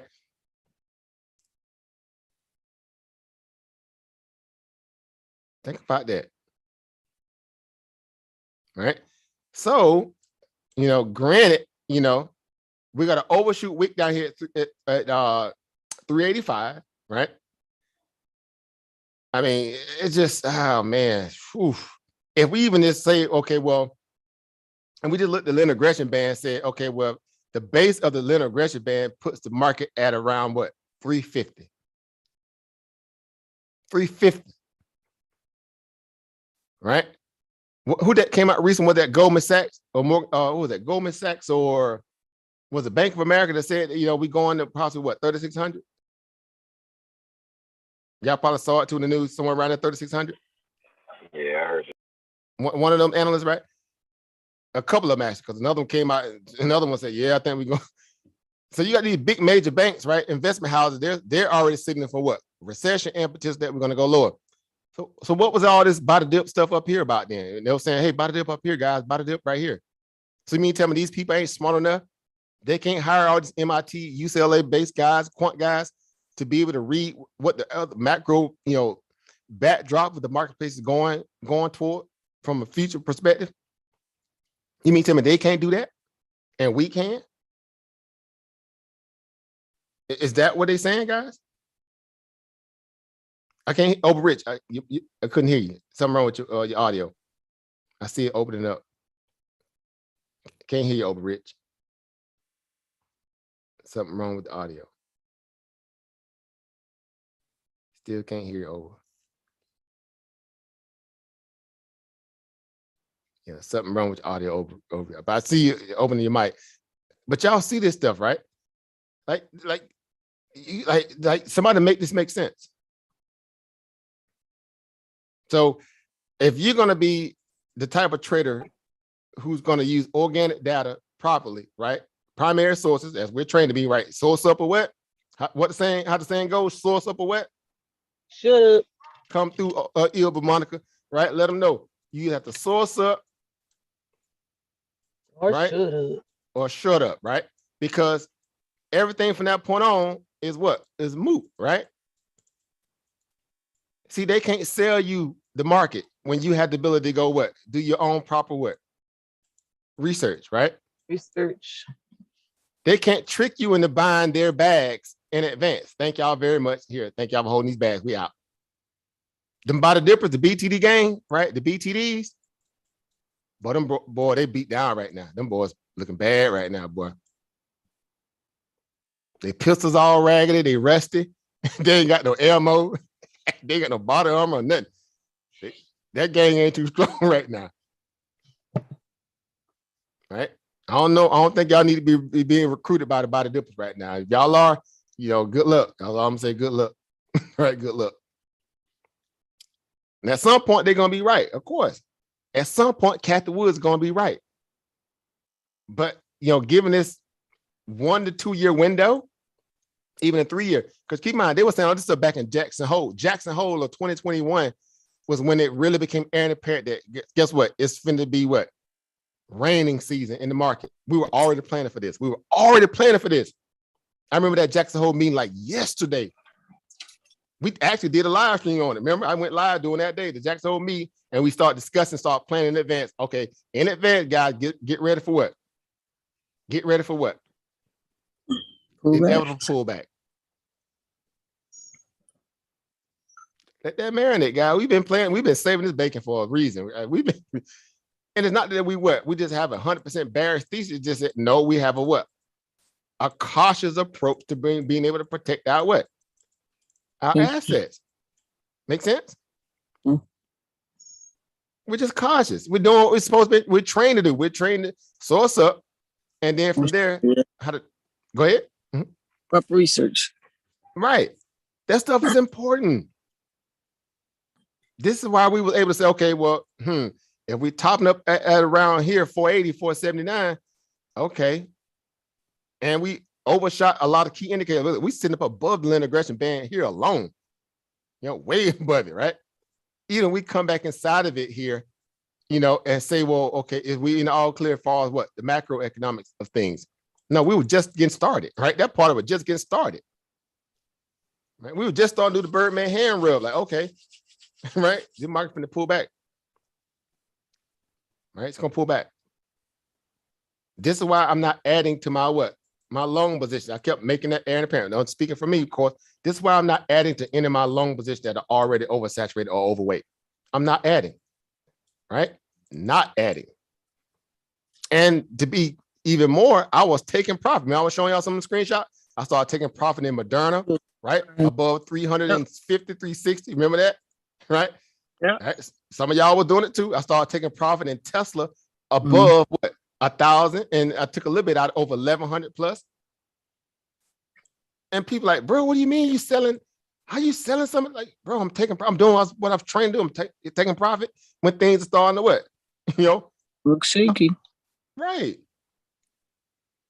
I'm taking profit in a lot of them positions. Apple, I got the receipt. I was just taking profit. I'm taking the turn a little bit, I'm taking profit, respect flow. And now looking back, you say, oh, somebody did their homework, right? You couldn't make this stuff up. It's like, that's why having proper structure, guys, gives you better stabilization. You got to have it. You got to be able to, take all these different moving parts and put them together and say, okay, right? It's like, before that, you got all this data, right? It's just like this right here.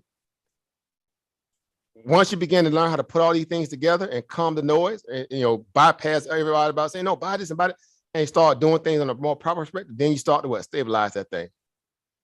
All right, then it gets a little bit more stable. That's your Neo in the Matrix moment. Right? That's your Neo in the Matrix moment then.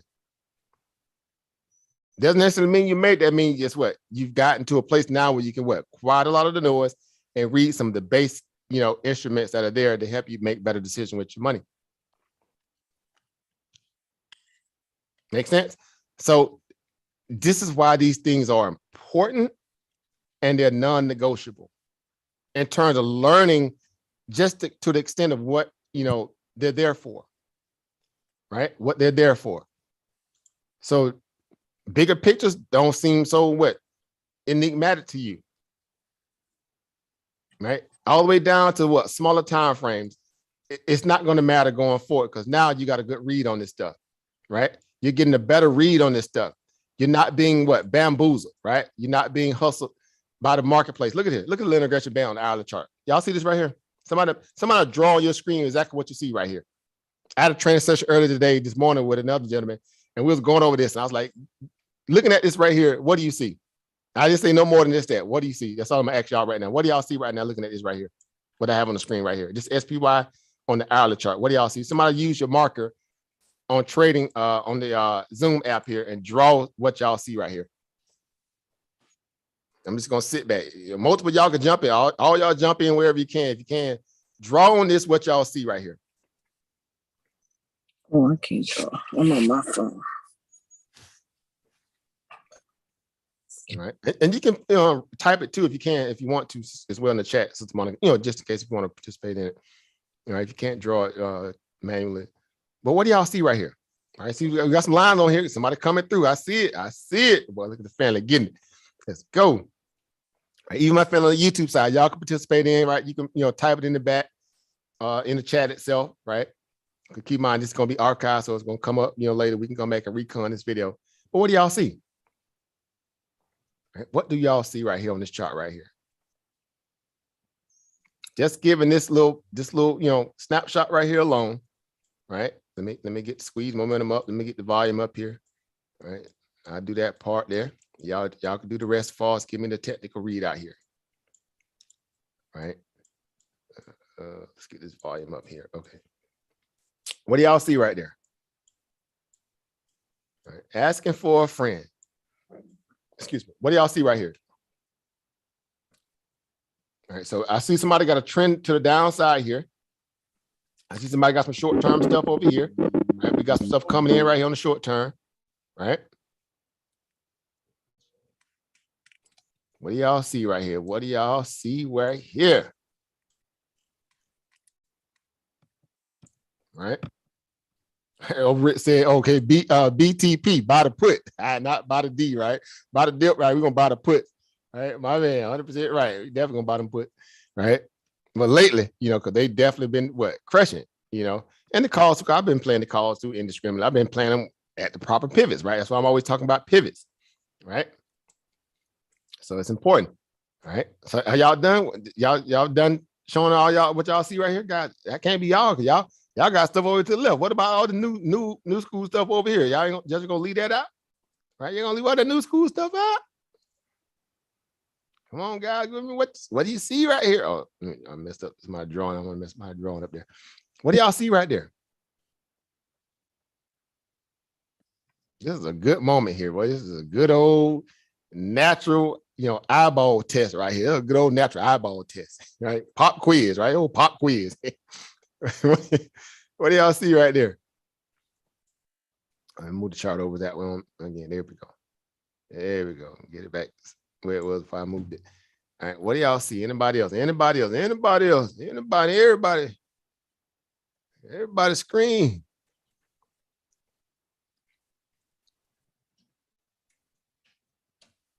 I guess everybody comfortable at this. Falling flag. Say again? At that new area, could be a falling flag at that new area. It drop. Up here, right, down here, wait, up here? At the top. Yep, there. So we got some, clearly, you got to look at this candle right here. Look at the top of the band here, and then look at the candle. What kind of candle is that right there? Let me blow that up right there. Look at that candle right there. Look at this guy right here. What is that? Anybody? What kind of candle is that? Anybody want to chime in on that kind of candle right there? See, Oprah Brandon typing in the back chat. He got what? He got dead cat bounce. Right? And that's coming off the most recent area, right? Because these are on the hourly chart. So every little, inside these little hash marks here, that's a day worth of trading, right? So coming out of yesterday alone, even previous days like that, when you kind of stabilized, and now you kind of coming back to the downside here, right? It's whew. Man, look at all this money. That's all I'm saying. Every time I look at this, I'm just looking at all this money here. Right? And this candle right here is just very indicative of something that's of a certain energy, or denoting a certain energy in itself. Besides leaving looking at the top of the linear regression band here saying, okay, we hit what? What do you see right here naturally here up at the top? Right? Clearly that's some resistance, right? We got a band, a Bollinger band, whatever, linear regression band, whatever you may be using. And we have some clear points in the sand we can look at and say and note that by why. Because if I looked at this alone, and then I took that, you know, as we like to say, what? To the left, right? To the left. Right? Where my military people? Left. Yo, left. Watch out, Miss Monica, right? Yo, left. Right? Yo, left, right, left, right? That's what it's called. Right? I heard a little man. That's right, a little sister. Whoever. Look right here. Clear as day right there. You got what? Look at that resistance sitting over there. Right? Look at that resistance sitting right there. They did what? They ran the market all the way back up towards that area. And we didn't even clear the hard 410. We just cleared it right around 49, 48, right? 49 change. We did have a gap fill. See right there? On the hourly, that's the what? That was a what? A gap fill. They filled that little gap right there. Bulls got excited. We're back. The bottom dippers, here come them BTDs, right? The bottom dip gang.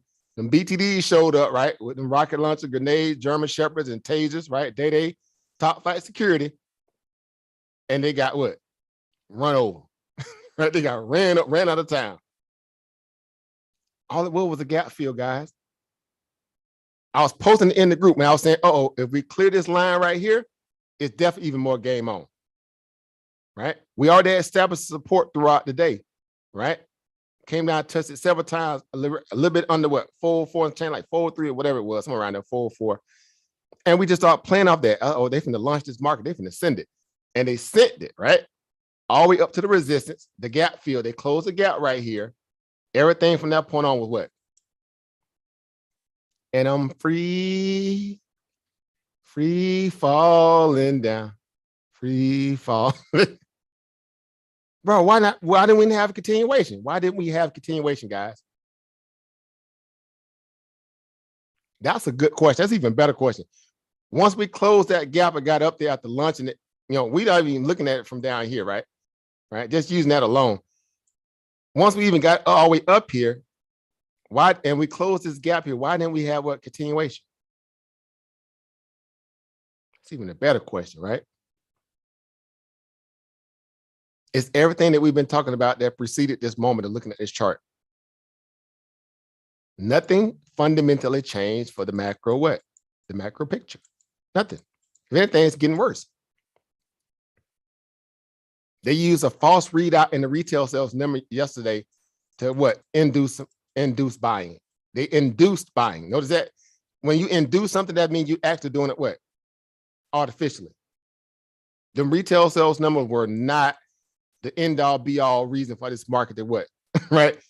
To have got back on even foot. When we know people ain't spending that kind of money like that. Because we just saw a readout literally from consumer discretionaries, right? Right? Where the consumer discretion market got what? Ran over. Right? Etsy, all that stuff got what? Crushed. Shopify, all that stuff got crushed. Wayfair, that stuff got crushed. Really good readout on what consumer spending.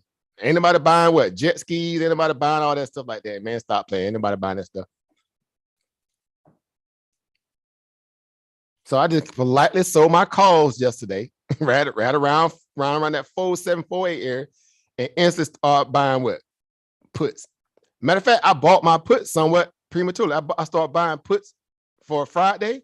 I started buying them around when I start exiting my calls around 47 and change, I start buying puts at around that 4680 area and 40730 40 area. I start buying puts for what? For Friday in advance. After hours, we went all the way up to like 409. Did I get nervous? No. I said, you know what? I'm willing to put that risk on for the value that the chart tells me that we had a gap to fill there. We filled the gap. And after that, there was nothing macro that changed. Jerome Powell spoke yesterday. He did nothing more than what? Reaffirmed that we knew that he's leaning more hawkish than ever. And he's not backing down from that because he's getting what? Heat from what? Senators and people like that, because Main Street people are calling these people saying, what are y'all doing to what? To fix this inflation. It's crushing us. Gas, food, right? Energy, whatever, utilities are crushing us, bro. You got primaries coming up here shortly. Oh, y'all finna get crushed in the polls, bro. Wall Street, like, no, bro, we're gonna test your bluff. Wall Street only objective is to test the feds. After the feds been throwing them all kind of what? Free money, literally free money packs since 2008 to be exact. And Wall Street have gotten so spoiled that they figured out, you know, they've lost their ability to read the markets organically. That's just my opinion, right? That's my opinion. I'm sticking to it. They've lost the ability to read the markets organically. Couldn't make this stuff up. So y'all mean to tell me that some little, you know, and I don't really liken this to our reality, but I'm just gonna use it from this perspective. Y'all gonna tell me some shade tree mechanic traders like us can read these different macro data points, and we don't even know them all to the degree where we can just really break them down like 100%, you know, verbatim value, right? With the proper verbiage and all. But we know how to read them just enough to know how to what? Read this market from the point where we saw that all-time high to where we're at today. Y'all mean to tell me some red, you know, some little shade tree, you know, rag in the back pocket type of traders can read all these economic data points and Wall Street can't? I'm asking for a friend. I'm asking, what's going on, Oba Marquise? We see in the building. Shout out Oba Marquise in the house this evening, right? Making power moves, right? Y'all mean to tell me that we can read this stuff and they can't? All the people that went to, you know, statisticians and quant managers and all this stuff like that. The likes of Jim Cramer and all these people like that that sit up on Scott Wapner and the crew, all them can sit up there all day talking all this bodies and no, but you mean to tell me that we know how to do this and they can't? I asked a very simple question last time. What separates them from y'all? Maybe some years and a little extra what? Capital, right? But let me ask y'all this. Does the years even account for anything besides them having a little bit more what understanding of what the market is? If they still making bad calls in the marketplace, what does that say about what they time in the game or time in the market? As you see in my little green screen behind me says what? Jesse Livermore, right? One of the greatest speculator traders ever, right? He said, I have what? Warned against what? Averaging losses. Basically averaging down on what? On what? On losses, right? Putting good money on a bad trade. As they've been telling Wall Street to do, right? To buy the difference, they're saying buy the difference, buy the dip. The buy the dippers step in, buy the dip, and what happens to the buy the dippers? They get flushed on. Right? They get completely flushed on. Because they can't read simple gap fill, resistance pumps, top of the band, clearly resistance point. From that point on, it is risk off after all that money has been made from what? Risk on down here. Right? I don't know who, what, you know, I'm not going to even say it that way, but wherever they get their instruction from, they need to kind of reevaluate it. We're just playing levels, guys. More effective, we're playing what? My good old favorite word, what? Pivots. We're just playing pivots. And we're not being stressed by the idea of what that looks like. Now, what's interesting about that, let me clear this up a little bit here. Look at this right here now. Since we hit this pivot here and went way up here, now we're on the back down. The way back down seemed what? Like we got what? More air and opportunity to come back down now farther than we had when we what? We baseline at around what? 386, 385 area. We can easily come down towards what? You know, literally we can come down towards what? 378, 380 area down here. Literally. Again, this oof, they say oof, right? Oof. Structure, guys. You got to have structure. Can't just be willy-nilly. Even if at your point of learning all this stuff, you still got to have a way to kind of what? Make it make sense.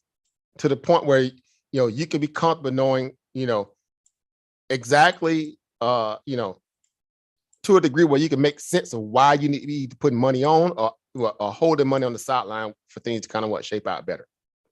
Or even if you're using it from a trader perspective, when to be risk on, right? And when to be what? Risk off. That's the importance of having pivot places, right? Pivot points. Look at my lines here. See this line right here? Like you can make this up. Look at the candle, the wick on that candle alone. Just look at it. Just tap that line ever so gently there. when it crossed above on this massive gallop here, everything above that point 395, I was like, that's risk on. Even more so when we crossed above the 20-day moving average, right?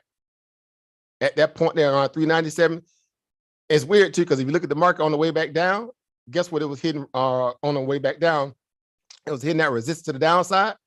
Look right here. See how I stopped right here at 397? I rest my case, Your Honor. Man, this stuff is crazy. It's crazy, but it's not, because it's just about, it's all about how meticulous you're going to be about learning how to be very surgical and fine-tooth comb value when you're going through looking at these different levels. Now I'm speaking to the traders now, not necessarily even the long-term investor, but it helps to be both, right? Because we want to be both. But it helps you in your resolve. And this is when markets are what? Pivoting, or they're what? They're down, what? A down plane, or they're what? The inflow is coming in. You're seeing structure starting to build. See right here on this inclination here, all right? This little inclination line here, I kind of trade at around this little inclination, start building that ramp to the upside, right? Just things like that there just make you like, okay, I see what's going on here. So it helps, guys. Small pictures, the big picture. It's going to really help you gain a more sense of certainty, at least to the degree what you can account for. Then just jumping out the window saying, no, I think the market's going to do this, that, and third. It was so crazy today because the market pulled back over near almost near 5% today, guys. It was contracts that were bought yesterday that were worth like 5 cents yesterday, like basically $5. Today, they were worth like $200-300. Let that marinate. Contracts that was bought yesterday for around about $5 a share, $5 a contract. Today, on this pullback, especially they held all the way into base to the end, they were worth some of them were up near 400 dang there if they caught really the top. But we'd say between $200 to $400. $5 brought you between $200 to $500 or $400 to $100 today if you bought puts yesterday into today. Let that marinate. Now imagine if you had bought 10 of them, 100 of them, 1,000 of them little $5 strikes, right? And they printed out $200 to $400 a piece. And I bought 4. I bought the 390s. All right, it was crazy. I bought the 390s, like I said, above 406 and 47. I bought the 390 puts, right? I bought 4 of them, right? I bought 2 when we got around like 406.80ish, and I bought 2 more when we got above like 407.30ish. I bought 2 more. I ended up with 4 of them for a 390 strike, all the same strike.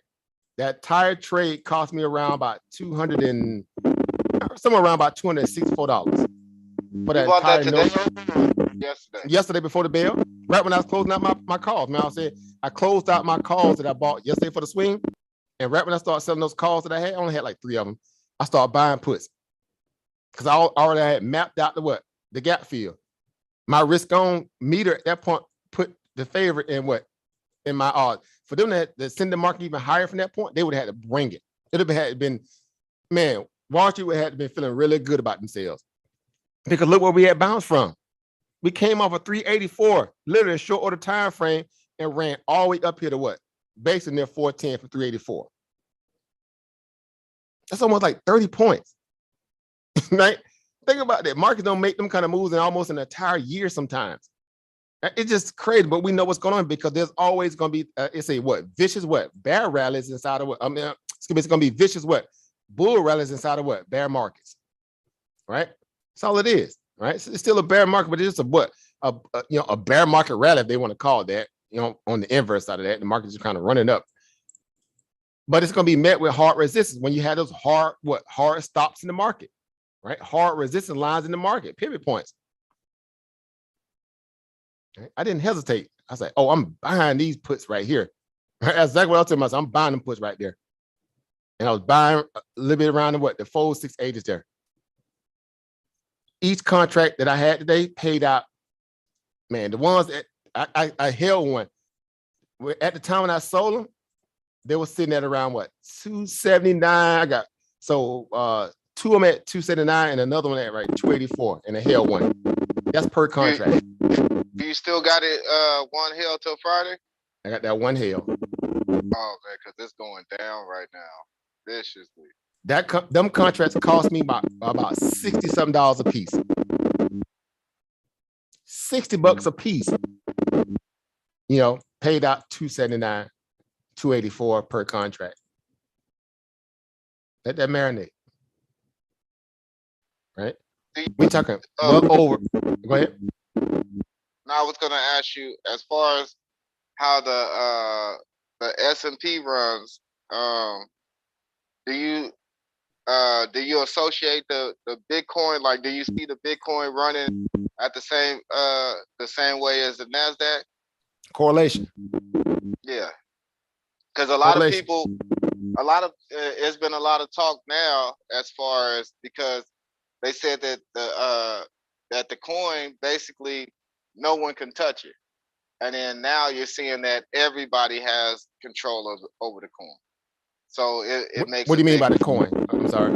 I'm talking about as far as how the coin works, because it was supposed to be decentralized to where it wasn't no centralized control. Oh, you mean like people have access to it? Well, it was open source for that value anyway, right? The whole idea was that to get Main Street adoption is to get Wall Street involved. And I made this declaration a while back. This is like, I love this. This is a good conversation, good topic.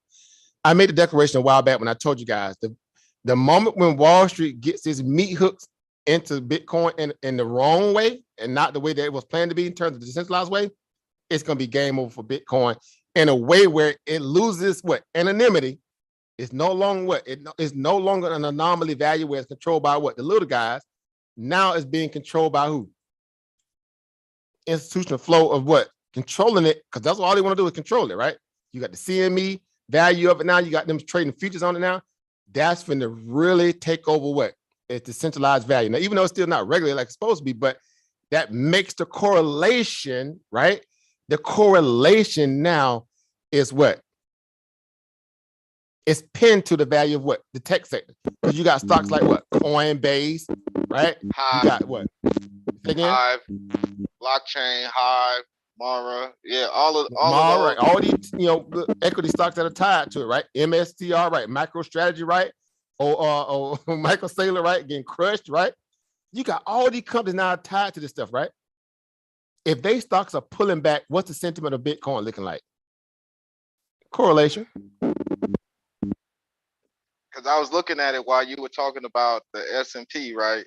And so how I've been doing it for the last week or so is looking at Bitcoin on the overnight, and it actually correlates with what's going to happen in the morning. When you see, like, have you seen like the spike ups that they had with the S&P this week and this week and last week, right? Every time that Bitcoin ended up going past 29 and spiking up, it was at the same time that these spiked up. Every time it started dropping low, it was at the same time these dropped though. Like right now it's at 28,000 or something like that, and it's still going low. So you can guess what's going to happen in the morning. And that's just as of now, because again, it's still what? It's subject to change, but as of now, because you got still looking from that perspective, because we know the markets are crazy, right? We got to get through what? All the other nations that got to come online, right? We got China, right? We got the Asian session got to come online. Then we got, London session. All those things matter too, right? But we just had what? The other day, what the UK put out some what? Economic data does the other day that what? Crushed the market too. They put out their what? Inflation numbers. Inflation in the UK right now is up to what? Y'all remember seeing that data readout? 9%. They literally went from what? And there was a big jump. I think they went from 7.4% to 9%. Ooh, wee. Let that marinate. The UK inflation readout went from 7.4 to 9 overnight, literally a short order time frame. Because they have a bad fuel prices over there. They getting crushed at the gas pump over there, right? Mind you, and these so-called what? Allies of our economic market. If their markets are what? Sputtering too, that's another what? Correlation that's gonna make our market what? Trashy. See, it's a lot of moving parts, guys. Y'all thinking about it in the right way now. Y'all, I love this because you have to put those things on the table and say, well, these are the reasons why this data is not supporting a market that's supposed to be what? A part of the BTDs. Indiscriminate, just BTDs. The BTDs are not the game to be getting recruited about right now. That's just my opinion. Again, I got to say that. Disclaimer, my opinion. The data and the charts just don't recognize that. So yeah, you're looking at this stuff and saying, okay, well, this ain't, right? This don't look too good, right? The correlation efficiency with this stuff is just so crazy now that it's not even fun. It's not even funny. And we already know Bitcoin's fighting for his life right now. Why? Not that it's really fighting for his life, but the ideal of, we're just saying for support points, right? We're at another line in the sand. It ain't even hard to even look here. Let me do this real quick here. Really quick here. Let me clear this drawing. Let me show you this stuff right here. Right, so I got the hash mark there for a reason out in the line right there. Matter of fact, let me close my curtains here in my office. Y'all go ahead and politic with each other real quick. Draw on the chart if y'all need to. I'll be right back. Give me a hot second. I gotta close. I got my my business all out right here now, even though I I'm in a good neighborhood, of course. But give me 1 second, guys. I'll be right back. 1 second.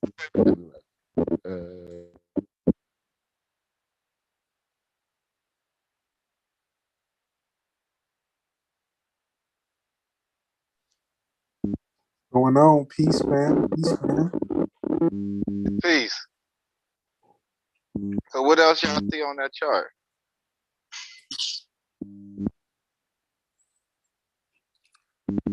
What else do we see on the chart? Brother, we see potential money on the chart. Somebody got some feedback coming. Is that me feedback? It looked like it got a gap down to the downside that needs to be filled. Yeah, and just that breaking structure, plenty of liquidity to the downside. Especially, I would look at that. It's moving under that on the 14th, that low. So, got that one. They got another low.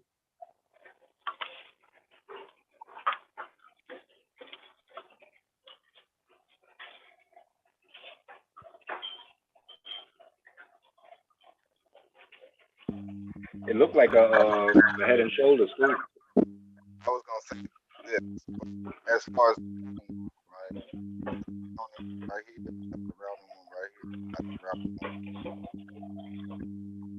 Yes.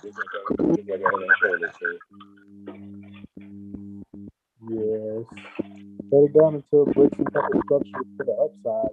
Everything is to the downside. It's not even making any new high back.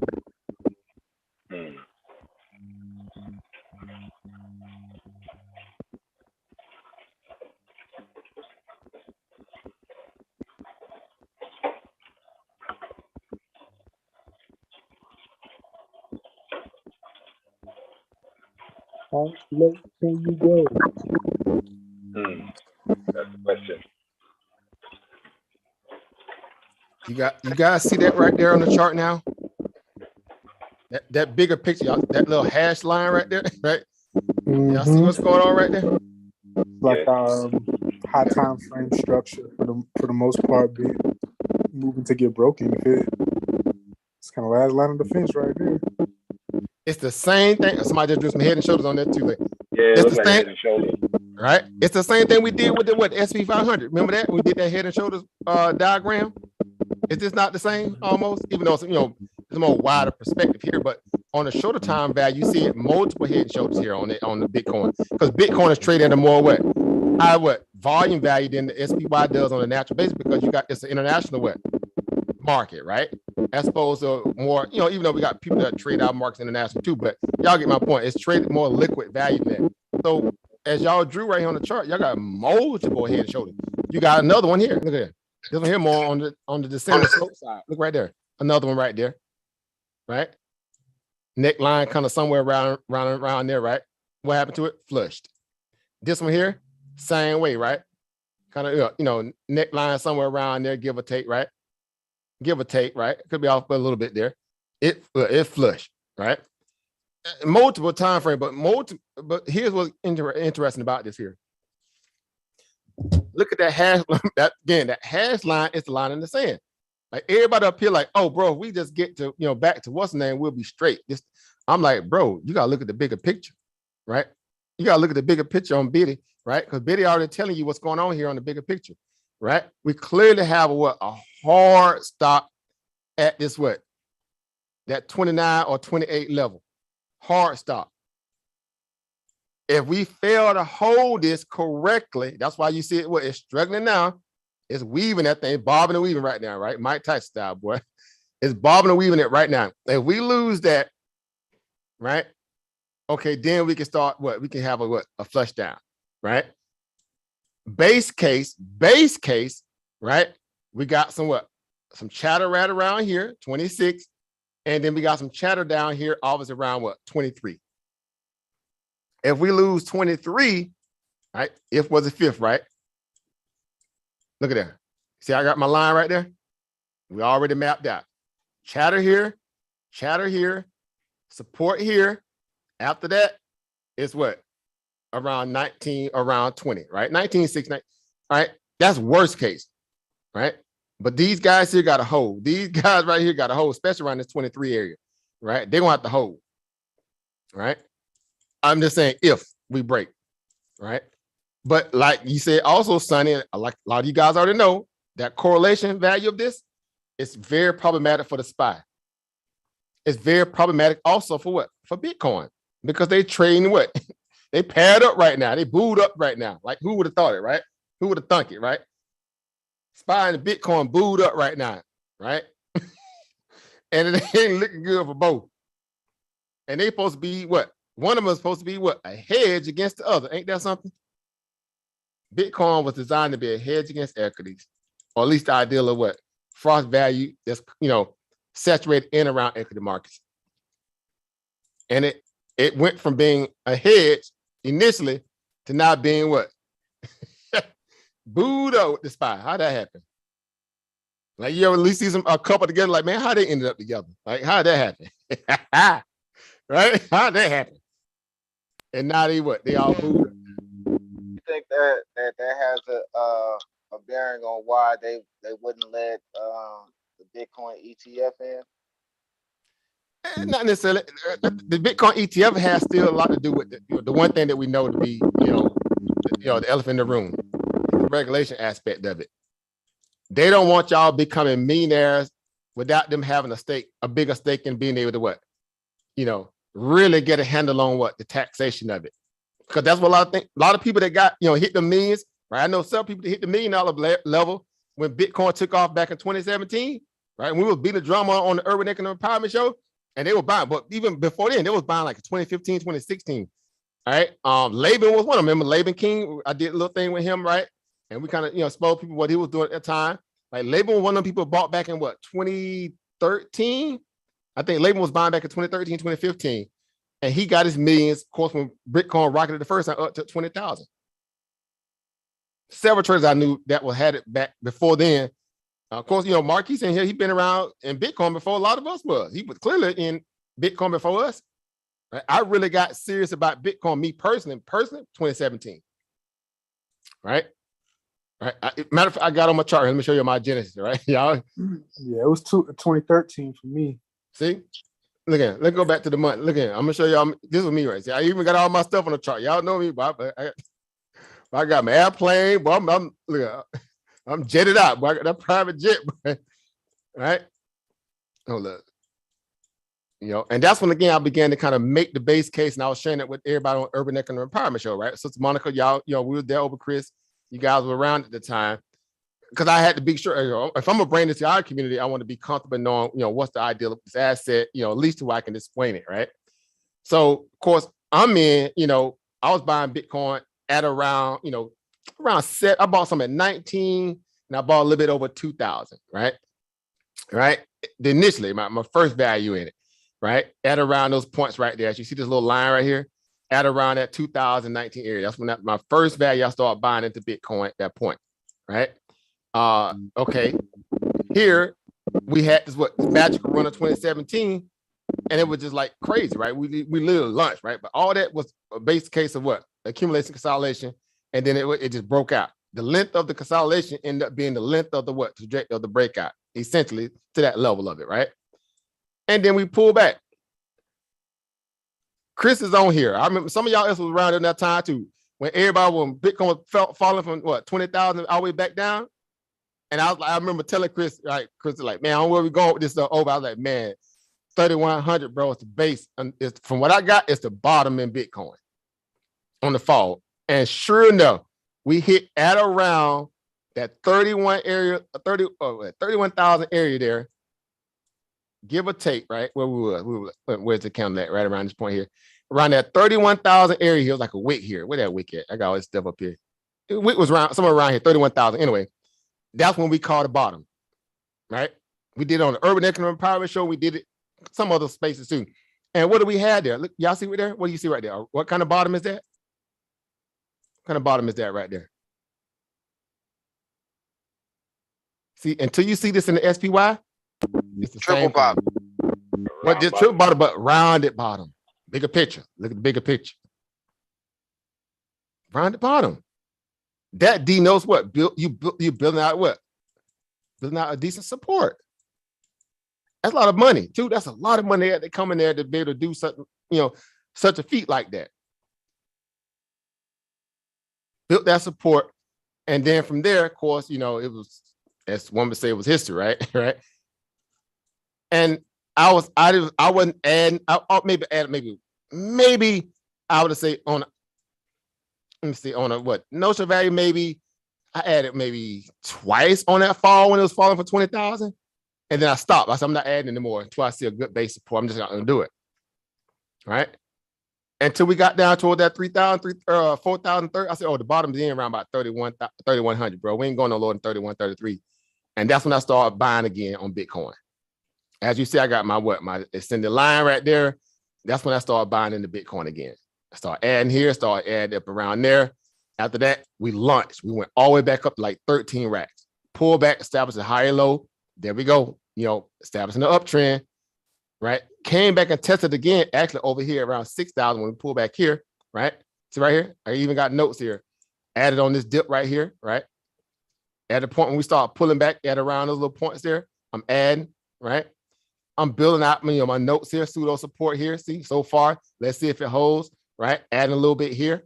I'm adding at around these discriminant values of what? Support points from what I see, because it's still a volatile coin. And I'm using that as a base case of what, to buy into a proverbial what? Uptrend, but I'm buying into the weakness, right? The dip by king value of it. As opposed to buying up here, right? I'm not overshooting, no, not gonna do that. And there we go. The rest was history, right? We add notes, right? Blockchain halving came May 11th. Y'all don't know if y'all remember that, right? That was very big for Bitcoin, right? Another scenario. PayPal, Venmo adoption, massive volume issues, right? Massive volume issuance, right? And Susan, this point, people came in because that was great, right? Y'all remember that? I don't know if y'all remember that. Like yesterday, it was crazy, right? Bitcoin just really launched in. It really launched off that PayPal and Venmo adoption, right? Remember, like yesterday, even PayPal stock went to rip it, right? Here come here come Elon. There we go. All right, break all time, price discovery, FOMO mode, then shoot. There we go. 20,000 broke over a key point of holding them a resistance there. 20 racks. We rocketed it. All right, look at the volume that came in after we broke 20,000. See, numbers don't lie. Numbers don't lie. Look at that volume bar right there. Crazy amounts of money came in. We were literally from 20,000 all the way up to what? 29,000 in 1 month. bruh. Tesla, there come Elon. He made that what? 1.5 billion stake in Bitcoin, sent it even higher. I mean, you could make this stuff up. I'm trading it the way I'm supposed to trade it. Also, in the midst of trading it, I'm investing it in the same breath. I'm using the macro headwinds, right? Or tailwinds to my advantage. I'm mapping out, support resistance points. I'm being, conscious of that. I'm not touching once I'm already in, my average on Bitcoin now is but I got it in several accounts at this point. But my main holding is probably roughly, I want to say 17, somewhere about 17,000. It will be the equivalent of that being my average at this point, 17. So even at this point, I'm still well insulated in the trade. All right, it's an investment and trade all together. All right, my average would be anywhere around this area right here, this area right around here. And that's after buying down here at 19, adding indiscriminately, buying the dips, watching the lunch, getting up above there. And it's at that point now because I was buying into this, but before then it was still way down in these areas. So the 20 rack value was still looking solid. And still to this day, it still looks pretty solid. Clearly, right? I have no panic until we come down towards 20,000, right? And that's not even panicked in. Then I'm gonna start making a hard decision, right? Oh, I'm adding at around that. Because I'll be already at my near my average price. Right? What's the extra 3,000 at that point? Bitcoin move $1,000 overnight. 2,000 in no time, shorter time frame. No deal breaker for me at that point. Right? But those levels are there for a reason, and they're to help you become more conscious in terms of how to play those pivots properly. And that way you don't overshoot yourself. Up here, you see what's going on here. You will see that as no more than what it typically is, a double top. You see it here, right? You fail. You came here, you pull back substantially, came back and test again and fail. You wicked out. That wicking don't really matter at this point, right? I need to see bodies of the candle, right? You fail on that little value of the double top, and that's why we're coming back, right? You broke the old support here, but you only broke it from the middle of the candle, right? And you had some wicks that came down close to this hash mark. Here, we've actually broke that support with the body of the candle. This is the problematic aspect of Bitcoin at this point, guys. This is another indication, like you said over, Sonny, you was asking that question. This is why you need to start looking at the tech sector, meaning Apple, all them stocks that like Coinbase, all that stuff like that, Google and all this stuff. This is exactly why they're not out of the woods yet, in terms of the sell-off energy, in terms of tech sector. Beyond what the 10-year yield is doing, beyond what all the other macro issues that are hitting tech sector, supply chains, and all this stuff. Look, compile it all together. Now you got your pieces of the puzzle. Make sense? So it's a lot that goes into the idea of putting it all together, but it's not hard, guys. You got to stop and just think about it. We do it when we put together if it's a sports kind of, some kind of sports statistical read or something, y'all know y'all masters at that stuff. Most of y'all masters at that stuff. What separates you from being able to take that same skill set and apply it over into these assets? Right? That's all we're doing. And you're seeing correlation, you're seeing, the different variables, and you're just making sense of it all. I don't run from it, I run to it. That's just me. I run to it. I love it. Love this stuff. Right? I love this stuff. Free will value, let's go. Right? Let's go. So, again, y'all know what we're here for, right? We know what we're trying to accomplish here, right? We know exactly what we're here for, right? The importance of this information is only going to serve you better once you become more control and start looking at this stuff as a business. When you start looking at anything in the frame of mind of a reference as a business, you become more what? Structured. You find a way to structure, put it in the structured value too. You start moving all the right pieces of the puzzle around and say, okay, now I need to start looking at this stuff a little different. I just can't be out here doing the wild, wild west thing and gunslinging and wishing the market going to rip and wishing the market going to dip just because you feel like you got money to throw around. That's not how this stuff works. We're going to make calculated decisions for a reason, and we're going to do them with the utmost, respect that our money is going to be put to work with the best use case. That's what we're here for. I would like to say that's what we're all here for. I hope we all in agreement on that. All right. This is not, again, the wild, wild west, right? This is not a casino, even though it has that casino energy, it feels like it, but we're going to be making more calculated decisions. Right. So to me, again, it's worthy. It's worthy of it. Why? Because given the time that we've already wasted on a lot of other things in life that are trivial, and we can't devote at least a good part of our intellect to something like this, learning how to read real money and read money in the level that we know it, in terms of this commerce value to be. I don't know what, like seriously, make that make sense. Like, why would you want to be the best at that? when no one can really bar you from that opportunity. And the information is literally what? It's open source, right? That's what's great about this. This information is open source, just like the blockchain. It's open source, even on the equity side, because you got what? Financial filings, press releases, etc. Right? So again, a lot to take in there, but a lot to get excited about. So the patterns, the trends, all those things matter. Not given, even with the Bitcoin double topping up here, Bitcoin is still actually in a what? In a bull flag pattern. Why? Because we still have what? Higher lows. We still have what? Higher lows. All we did was what? Came all the way back to this what? This higher low benchmark point of support right here. This 28,000 area, 29,000 area right here. That's all we did. We did a round trip after going from 29 or 28 up to like near 68, 69,000. We came all the way back, did a full round trip. Same thing we're seeing right now with the SP 500 to a degree. And that's something. So if we can't hold this area, that's why they fighting this 29, 20, 30,000 like every day, tooth and nail. They fight to keep that little area there. If we lose that, again, we take this candle here completely out. This guy over here, right? You know, then this candle right here is next up the back. That's a flush for what? Of what? 28, 29,000 all the way down to around about what? Again, 20,000. That one candle alone is worth about 8,000 points.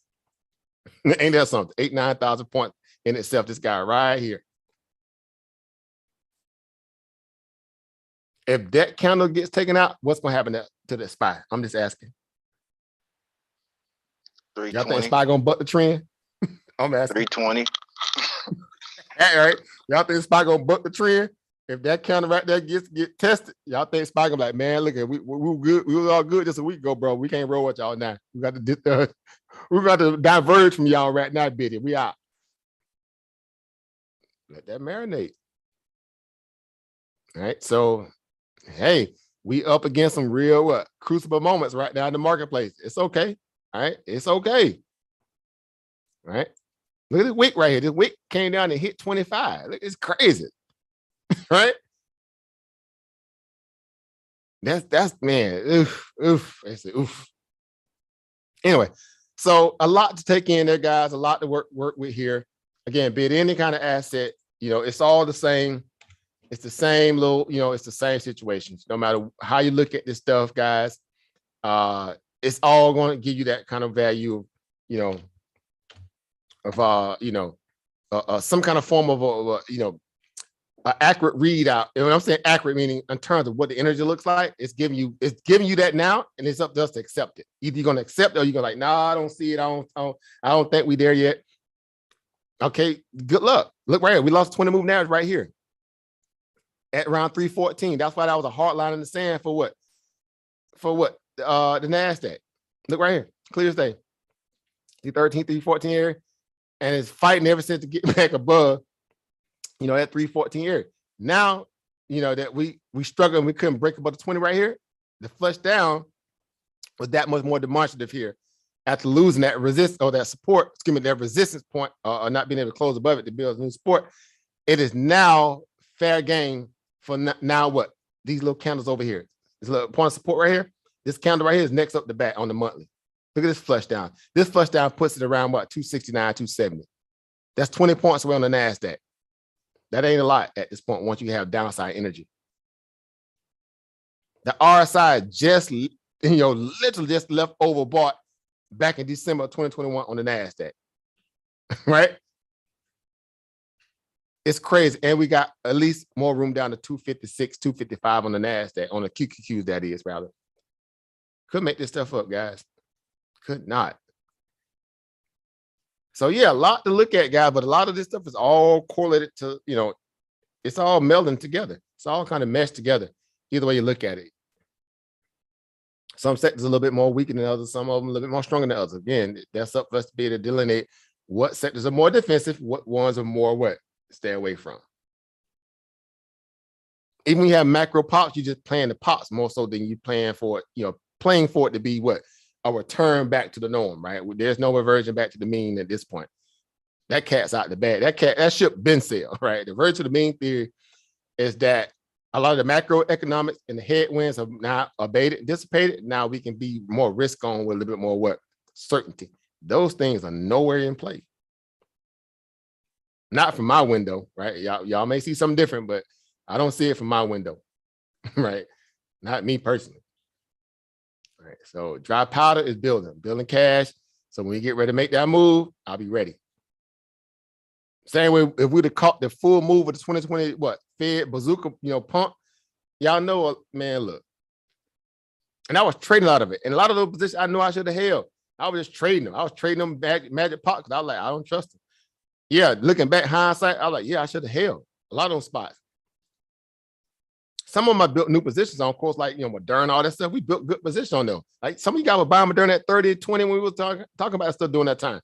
I didn't start my position on Moderna long term until it got to the 50s. I could have easily been buying Moderna in the 20s too, right?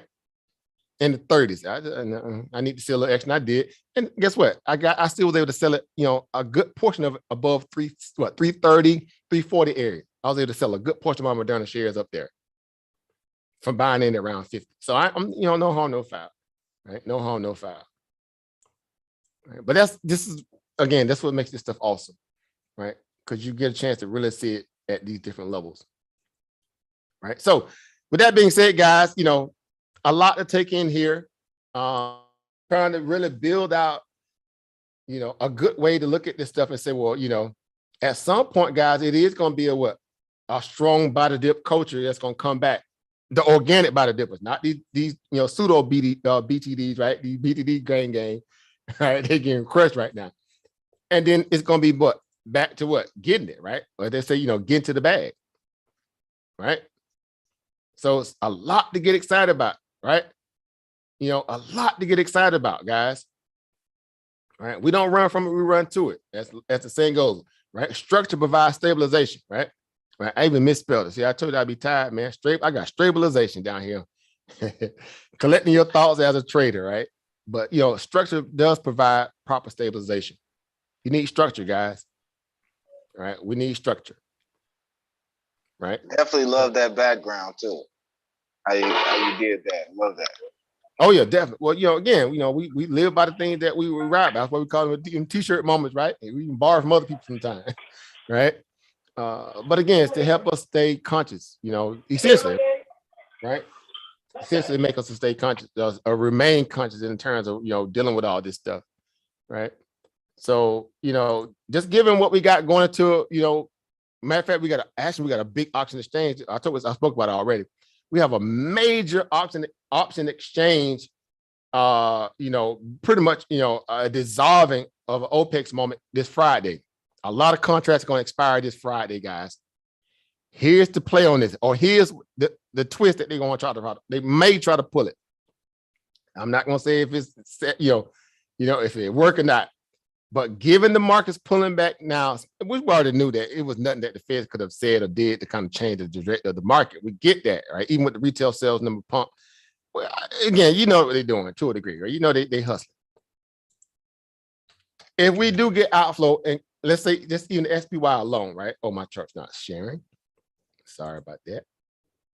And we get ready to wind down here, guys. Thank y'all for being patient this long here as it is, right? But really trying to get a lot in, make up for a little bit of, what we missed from last Thursday, even though we did the video, but still, so this FaceTime, we need this FaceTime. Even if we pull back,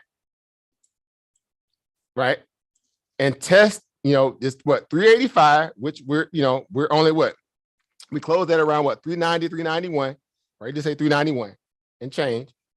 That's initial 5 or 6 points to the downside. Of course, you see right here with the wick. If we don't overshoot that now, we come down and test it. Let's say we come down and test that tomorrow. If we hold above that 380, 385 or 386, right? That's that back testing structure, right? Let's do it on the hourly chart. So that way you can see exactly what it looks like on a more, on a better perspective here, right? Basically down here, right? We say 386 and change, or let's say, we just use the body of the candles, right? Matter of fact, let's line it up, right? Let's put a razor on that thing, right? Where my barber's at the building, right? Put a razor line on that right there, that level right there. And we come down and test that tomorrow, let's say per se tomorrow. and we hold, what do y'all think the market gonna go to? If we hold that bounce, that pivot point around let's say 386 and change, what do y'all think the market gonna do at that point? I'm asking. Pop quiz moment, right? Pop quiz, right? What do y'all think the market gonna do at that point, guys? Anybody? You said for tomorrow or Right. Because we got an auction exchange. Now, mind you, the auction exchange that with the OPEX that's happening is happening what, Friday, right? Because that's the end of the week, right? A lot of contracts are going to expire, right? Friday. It's kind of like a small value of a quadruple witching to a degree, right? To be honest, right? Last time we had the market rally, but that was last time. Right? See, it was all good. We go. It can still happen again this time, right? I'll be prepared either way. But here's how you know it's going to get sinister. It could be sinister. It could be a sinister moment to rally. If we come down and test that this 385 and we hold per se, just for end of this week, what do y'all think the market gonna do after that? Going into Friday, or at least Friday.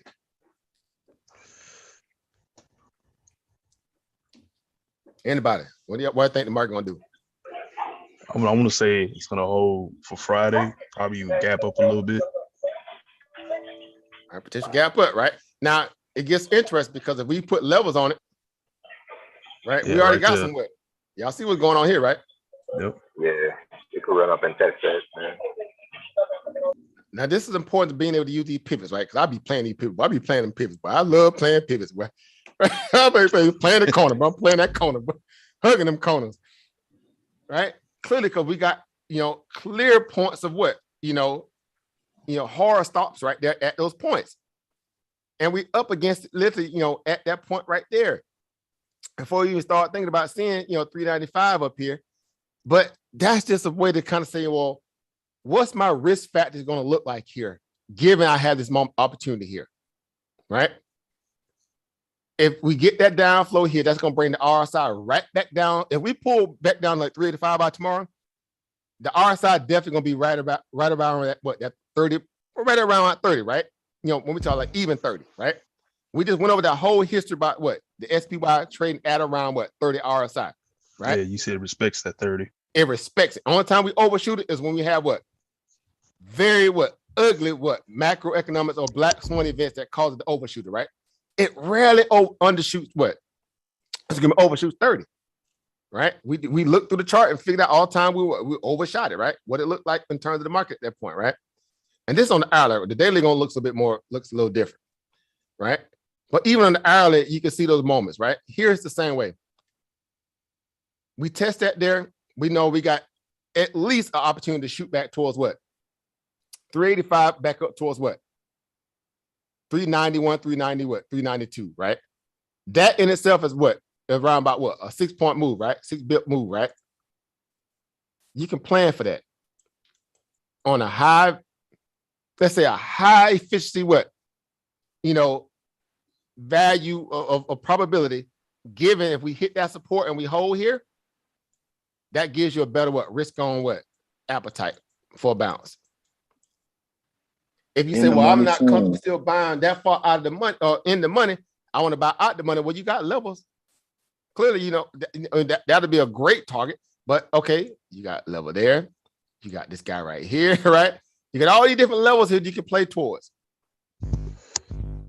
But these are contracts that you're gonna have to exit within that same day. So these are gonna be open, right? Grand open, grand closing, right? Because this is still a seller's market. Ain't nobody holding these positions like that, right? Ain't nobody holding them like that. It's a seller's market, right? Don't be misled thinking that it's not. It's still a seller's market, right? But that's how you make some quick, do a little some strain for a little piece of change. I'm already planning for it. I did 8 off this pump. I definitely 8 off the dump. Now I didn't. Man, I could have went overboard too, but I'd be busy. It could actually test that bottom to break too, right? Well, of course. That's why I say. That's why we say, like anything, everything has to come with a level of right? Back testing value. It has to The probability is it has to do If it tests the support, it has to hold the support. Hold the support. If it does not hold that support, then we know what the overshoot gonna look like, because we already know. Y'all said it earlier. We're looking at the dead cat bounce, right? Bounce. We dead cat, right?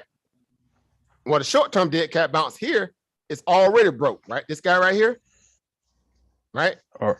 It's Already already taken broke. out. See what I'm saying? Now on a bigger, when you step back a little bit and look at it from 30,000 feet, this bigger dead cat bounce is what? It's probably what? Well, not that high, but down here, it's playing out. See what I'm saying? So that's why the support right here is very important. See it right there? On the big picture here? Look at that there. That thing got a hold.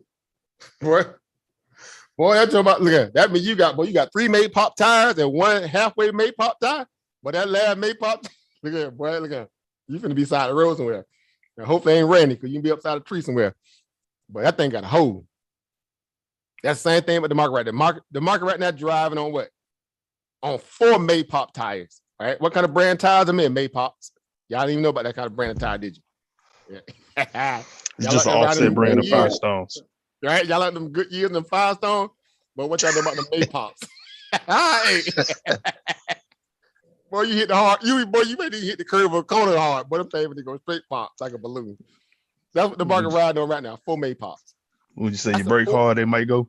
Boy, you better ease on them brakes. Boy, you better creep into that red light. And don't try to spin out at the red light, try to show out in front of them, what? Somebody else, because you finna reside the road. That's the market, guys. Y'all see it. I'm not making, look, we know the levels at this point, right? It's not even up for debate. That's important, being able to what? Put them handlebars on the market, them guidelines, grid lines, stuff like that. The pivots, right? That's why they're useful. This is surgery, guys. Y'all going to perform open heart surgery on the market every day. If you're doing it right and properly, this is what it looks like. Make sense? Now, if the market respects it, it'll show what. Why? Because everything that you draw in a preliminary fashion will be honored on the way into those pivot points. Of course, I just drew that line, but we knew it was already there. This line right here, I just drew it for now, but we know it's literally, it was already stationary, because it ain't hard to look to the left and see what it looks like. This line here I drew this line long time ago. It honored and respected it. Here, that's why they had no problem buying calls at that point right there. I had no problem. The same way on the puts right here, when we broke it here, or we had that weakness there, I had no problem buying puts right here. It's the same reality all over. This inclination line right here to the upside, and then we broke, of course, and went up here and tested that gap fill that was obvious that they were trying to play the gap fill. They did. They got away with it. There it is right there. Gap closure. Gap closure, that means what? That operation is what? Closed, right? Right? That operation is done, out of there. Everybody tried to buy into that at this point, up at this point here, they got what? Trapped. Right? They got trapped. Seller's market. Don't hold it unless you have definitive room of operation where you can see the market playing into that position. The market dumped almost 5% today, guys. When last time the market pulled back 5%? Anybody? I'm asking. We hadn't seen a 5% move in the S&P 500 in a long time. 5% in a day? Bruh. Right? Bruh. All kind of money was made today. And I went lightweight. Again, I ain't even mad. 264. Y'all already know the rest, right? That base right, they got magnified ×4, right? Give or take. It was actually more. It was around about 279 or 284 per contract. But that got magnified about ×4. Yeah, again, the people that went heavy, hardcore, they crushed it. So, but I can play the base hits game. That's what we all trying to do. We're trying to play the base hits, because you got to be available to sit here through this stuff, right? I got stuff to do. I got training. I got stuff, errands to run. I'm not going to be heavy risk on, right? And I got all these things distracting me. I got to play with it and find what I can account for. If I could, skate, and skate and make a quick $1,000, with a risk of 264, right? Obviously, in this case, you profiting, over 7. In this case, that's a day worth of work. I'll take it. That's a good risk ratio. That's a good risk versus reward ratio. That's rough around about what? 1 for 3? That's a 1-for-3 ratio. That's solid. That's what option gives you in terms of option trading, though. See, that's the difference because you get what? More for less, right? If we were trading share for share, then of course that'd be a lot smaller. But learning how to play these pivots, that's the importance of this. While we're training to learn to get comfortable in seeing these moments, and not being what? Too behind or too what? Too ahead. We're trying to play right in the middle. That's all we're doing. Until something changes, this is the importance of those pivot points. This is all this is at the end of the day, these lines and all this, macroeconomic, the fundamentals that we're going over, is what? Structure. You guys need structure. We all need structure. I need structure. It's not a one and done perspective. This is my point. This is what? Always. You're going to be always in the constant state of what? Building out your what? Your structure. Right? Matter of fact, think about the word infrastructure, right? Right? The prefix, infra, right? Right? Root, value, right? Structure.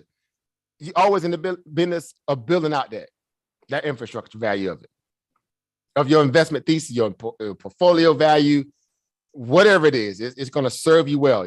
It's basically what? Good, solid what? Foundation. If we put it in layman terms, right? A good, solid what? Foundation. You're not easily what? Moved. You're not swayed. You're not, you're not gullible, right? You're not just, oh, somebody's about to start, you just running by. I'm gonna buy it. I'm gonna go chase it. Right? We're not gonna do that. If you're not built to chase, don't chase. Right? Stay within your lane. Market's gonna provide you so many different opportunities. It's crazy. I mean, it's like the retail sales number that we've been getting with these stocks like Target and all this stuff that dropped. Target dropped 50 today. Target dropped Kobe Bryant, LeBron James numbers today in the market. AIP Kobe, right? Target dropped 50. Did y'all see that? Like seriously, like those were like some of the most, especially after Walmart numbers, right? Those were some of the easiest puts to buy. I had put options on Target and Walmart this morning. Did you swing them into the earnings or you bought them after the earnings? I bought Target late because I woke up this morning and bought them. But I had got 4 of the Walmart early. So you bought them into earnings yesterday. I bought them yesterday. I guess what I'm saying, did you buy them before the earning numbers came out? Oh, Walmart, no. But you get my point. You still make money on them even during the intraday though, right? Oh, yeah, because when it came in this morning, it still dropped, right? It dropped more, right? Again, craziness is, imagine you had bought them thing, what, pre-earnings, right? But here's the deal. You stayed within the confinements of what you can count for. That's A+ for you, my brother. Hey, you know what's crazy? I was doing the fundamentals, and I was actually watching how Jim Cramer was crapping on it. And then on top of that, was crapping on Walmart. And I already knew Walmart was following Target as far as the algorithm. And or the inverse, because Walmart been shown to be actually stronger than most of the retail stores out there, because they they're priced for perfection because they cater to what? A bigger head count. They deal with more supposing this is the data they use. They use a lot of low income spenders. So and you know what else? Whoever is their director, they basically messed up because they should have put out their discounts and everything that they put out now. They put it after earnings instead of before earnings. If they would have did that before earnings, it would have made a difference. It's called pricing power. Utilizing the ability of leverage, right? To increase your value of margin, right? In a high inflationary value, you can't be doing crazy, wild, be savage. Y'all know Walmart, angle is them rollbacks. Right now, not to be doing a whole lot of rollbacks, right?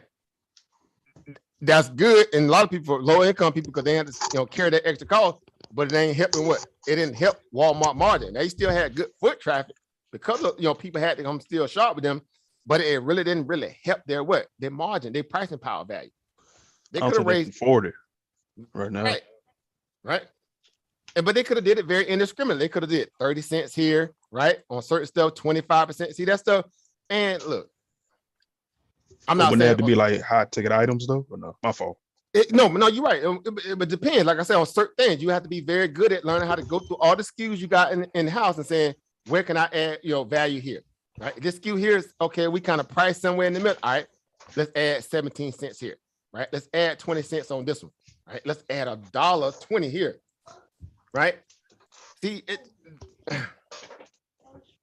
That would have really, and even though they did pretty decent, it could have been better, right? But it was rated up against low income. Wall Street is very biased when it comes to this stuff, right? Y'all know what it is. I ain't got to say what it is. Y'all know what it is. But ultimately, it was already priced for perfection coming into earnings. Same way with Target, right? I'm calling what his technical real name is. It's Target. It's not Target, guys. It's Target, right? Like Strong J. Y'all remember the movie? What was that? Boomerang. That Boomerang with Eddie Murphy and Haley Berry. Oh, man, that was a classic. Boomerang, classic. Boy, it's all-star Bang, cast. bang. I'll say again. Bang, bang, bang.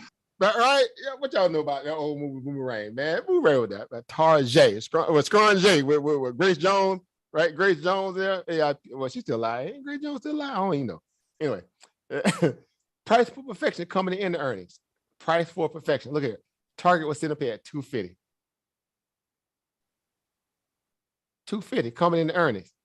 Price for perfection. April 2021. This move into earnings off 20 moving average here. 213, 214. Notice what did it do coming into earnings? It came right back around that same area. 214, 216. It did a round trip ticket. Ain't that something? That was not hard to buy those puts in the earnings. You lost the 200 moving average and you lost the 20 moving average into earnings. Guys, we trained to do this stuff, right? We trained to do this stuff.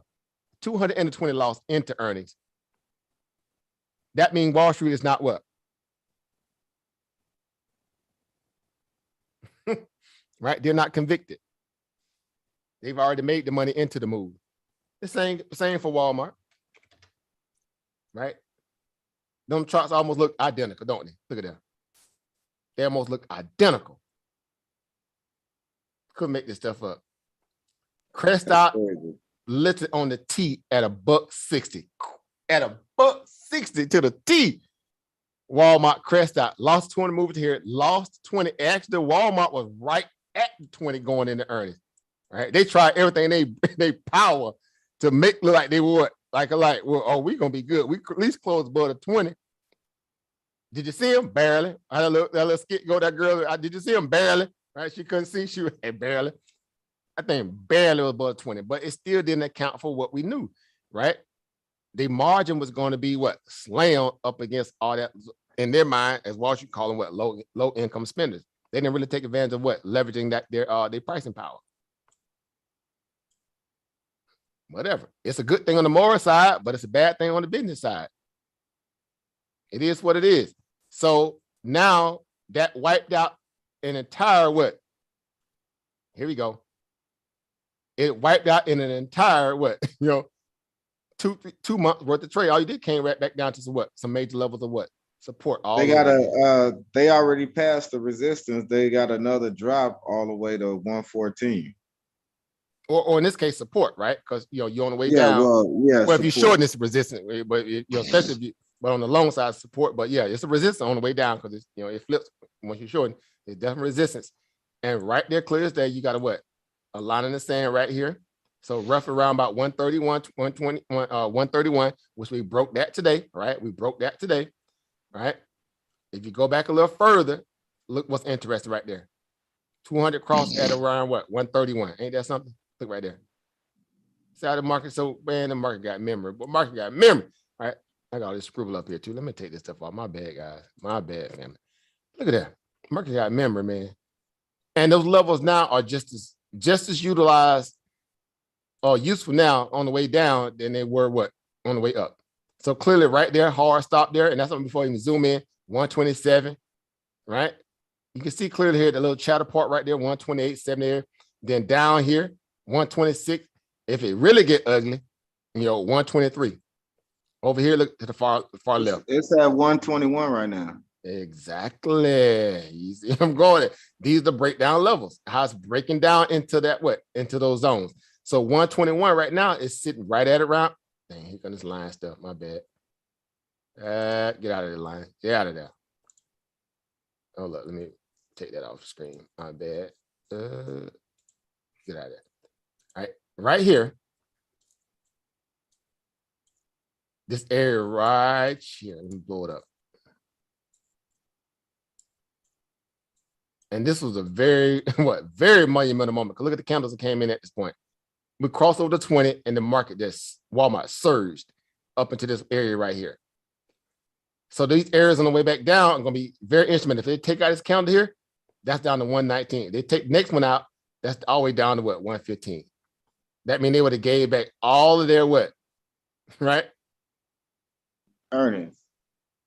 Not just earning, but look at the year. Look down at the bottom. Look at the x-axis on the time scale here on the chart. What year is that down there? See right here, where I got this crosshair on my chart here. That pandemic money. That pandemic money. What date is that? The July 2000. What is that? 2020. July 7th, 2020. See right here. Going into COVID. Walmart before that obviously crest out around 103, but it hit hard support at around that point there clearly because it became a pandemic stock, right? Stay at home stock, right? Everybody had to shop at Walmart, still all that. It became it got deputized even by the government, right? Right, as an essential store, right? Clearly, right? Goods and services, and that point there was a hard support for Walmart right there, literally around that 115, 114 point. You only 6 points away from that right now. Right now. They just say right now. You 6 points away. After all that hooking and booking and went all the way up here, right? You went all the way up here, right? And you double top at around 150, right? And now you're on the way back down, short order time frame, right? Here you came up and tested same area, that 150 area, right? Hit it several times. You see them going here. You hit it several times, and then you finally broke above it here. It got to 160. You gained an extra 10 points after testing that 150 several times, and now you're on the way out of there. Look at that. Couldn't make this stuff up. So yeah, it can get a little messy. It can get a little messy. Right? Look at that. Ooh, look at that chart. That thing that look messy there. Just dumping some more. Just massive gaps to fill. Right? Now, these gaps can be just as easily good to be playing to the back to the upside. If you get any break, in terms of good market rally sentiment, and it holds certain key points, you might get they might get, comfortable and try to rally it back up. Maybe, maybe not, right? Maybe, barely, right? But definitely the strength is definitely to the downside. Now, the RSI is completely oversold, right? On the hourly, it's ugly, right? RSI sitting at 15, right? 15, right? On the daily, it's looking like probably maybe 20 something. Got to be around there 27, I'm sure. Or 17. Actually, I take it back. 17 on the daily on the RSI, right? Crazy, right? The weekly, probably sitting right at 30, right? 31 to be exact, right? And on top of that, it barely just broke below the 200 moving average on the weekly, barely too, right? That's not good, right? It closed below it too. Had a chance to close above it. Now, I still can. They'll still say, it's right up at it. They'll say, that's the skew. It's right at it, bro. Right? But that's interesting there because now you can see why that a lot of people probably bought those 122 puts on Walmart.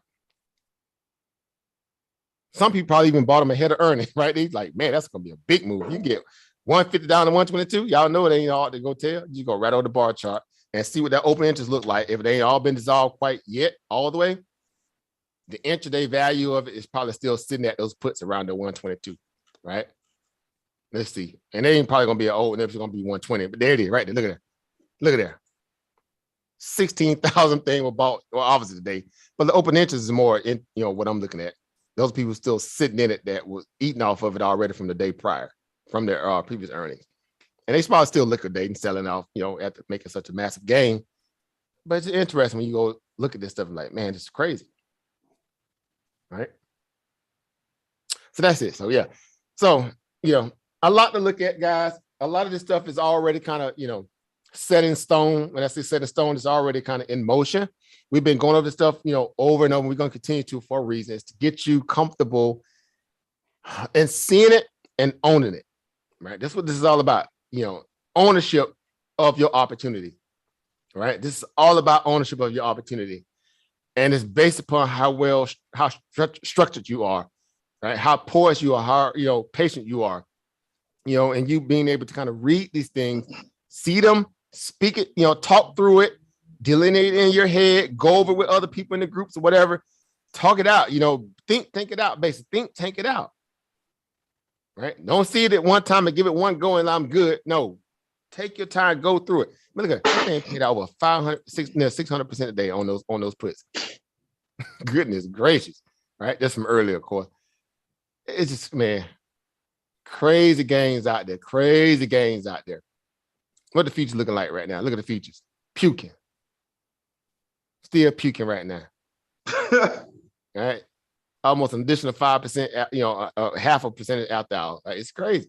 Right? Because weakness, what? Things that are weak tend to get what? Weaker. Things that are strong tend to get what? Stronger. They told y'all that what? Interest rates had what? Inflation had what? Peak, right? Remember they were saying that at the last inflation readout, inflation had peak? Didn't they tell y'all that? Did anybody hear that the inflation was peaking on the last inflation readout number? Anybody? Yes, I don't know what you're talking about, bro. Wall Street was telling y'all that inflation had peaked. That 500 looking ugly. Same way they were telling y'all that it was what? It wasn't transitory, right? Well, why is oil still above what? A C note.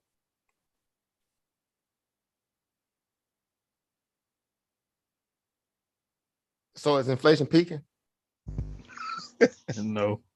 I'm just asking for a friend. Mind you, do we have to play this game? Meaning, when Wall Street tells y'all one thing and we say, well, that just ain't right. That Ricky Bobby, if you ain't first, you're last. Well, no, Ricky, that ain't true. You could be second, you could be third, Ricky. You could. Wall Street told y'all if y'all ain't first, you're last. We tell you that inflation is peaking, y'all better believe us. No, Ricky, no. Because we know exactly where to go to figure out what that looks like. Do we not? Where do we go? Commodity market, right? Real-time commodities. We come to the overall macro picture. Performance tab. We'll do month to month. On the month-to-month basis, these are the things that pull back because they were ripping the hardest doing what? At a point when they were up near their peak points and they pull back. And now what's happening in most cases, a lot of people are starting to buy these dips in these stocks right here and these commodities even because they're the ones that's took a breather off their running the hardest. They just flipped the script and they started to buy the dip in these kind of ones now.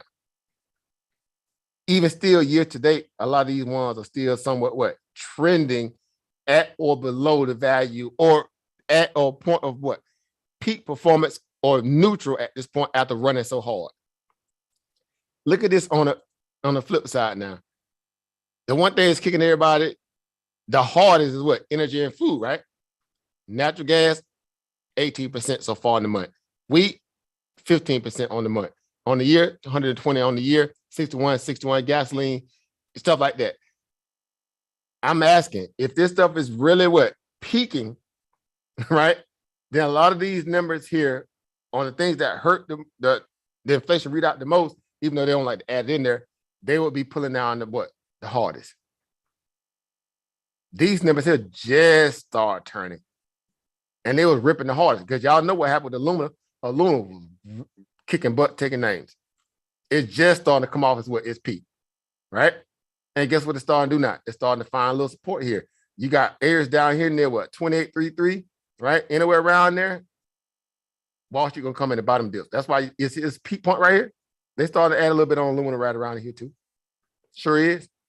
Add around these little points right here. They're gonna be add because ain't nothing really changed on the macro side to really say that, the supply chain issues have gotten better. They've actually got worse because COVID, the lockdown in China has been extended. They're saying that they may come out, soon. That's what they were saying today. Like, we'll see it when we believe it. We'll see it when we believe it. All right. So again, you can track this stuff, guys. It ain't hard to track and figure out whether or not if this stuff is solid or it's just more so the same talking points. Right. Year to date, some of these assets, just crushing it. Lumber was just going mayhem, in the mid 2021, fall 2021, lumber was going mayhem. But lumber had went so high, it was just crazy. Right? But still on the year-to-date base, on a 1 year perspective, a lot of that stuff is a lot more green than it is red. That's all I'm saying. Right. And one thing that most notable is going to be gas, gasoline, course, and food. Right. There's a wheat shortage already. India they finna stop exporting. We already know Ukraine is jacked up and Russia jacked up. And now India is starting to They holding out. Nope, we can't send y'all wheat, bro. We got to hold this for our own citizens now. Who else producing wheat like that? I'll wait. Good luck, all you bread eaters out there. All y'all bread eaters, y'all better find an alternative bread source. Better make you some sea moss bread or some coconut bread or something, avoid the wheat, right? Make us get them real grains like teff, right? I use teff anyway, right? Teff is chickpea flour, right? Spelt flour, right? Anyway, you got to be savvy. That's all, But anyway, that's it, guys. I ain't got nothing, I think we covered a lot. We covered, some very notable things to look at to kind of keep on your radar and to start, really position yourself to be a little bit more conscious about some other things to look at too within your macro picture. It's going to help you resolve. It's going to build out you again, some better, build out a better structured value for you kind of operate within, right? So you can have better, more solid stability, right? You're just trying to get off all the shaky ground and become on more on a better foundation in terms of information to work with. So you don't feel like you kind of, always in somewhat like guess mode, right? To a degree, to the level of speculative value to it. That's why it's called the speculative market. But for the main part, if you can talk yourself through some of these things, then you're more inept to be able to trade or invest in around them too. Because consistency is going to come from you being able to put it to practice.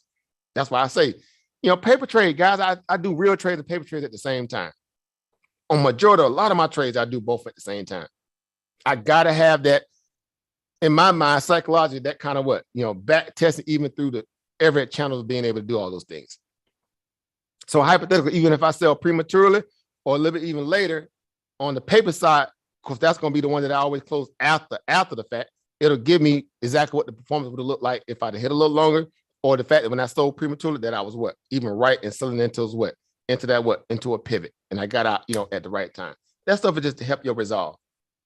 Right. So that's why I love doing both, me personally. Right. It helps. It really does help. So get used to doing those things, guys. Get used to going through the motion, seeing it, speaking it, living it, breathing it, all that. Eventually it's going to set in stone in your psyche, and you can become more better at being able to read this stuff on a consistent basis. Right.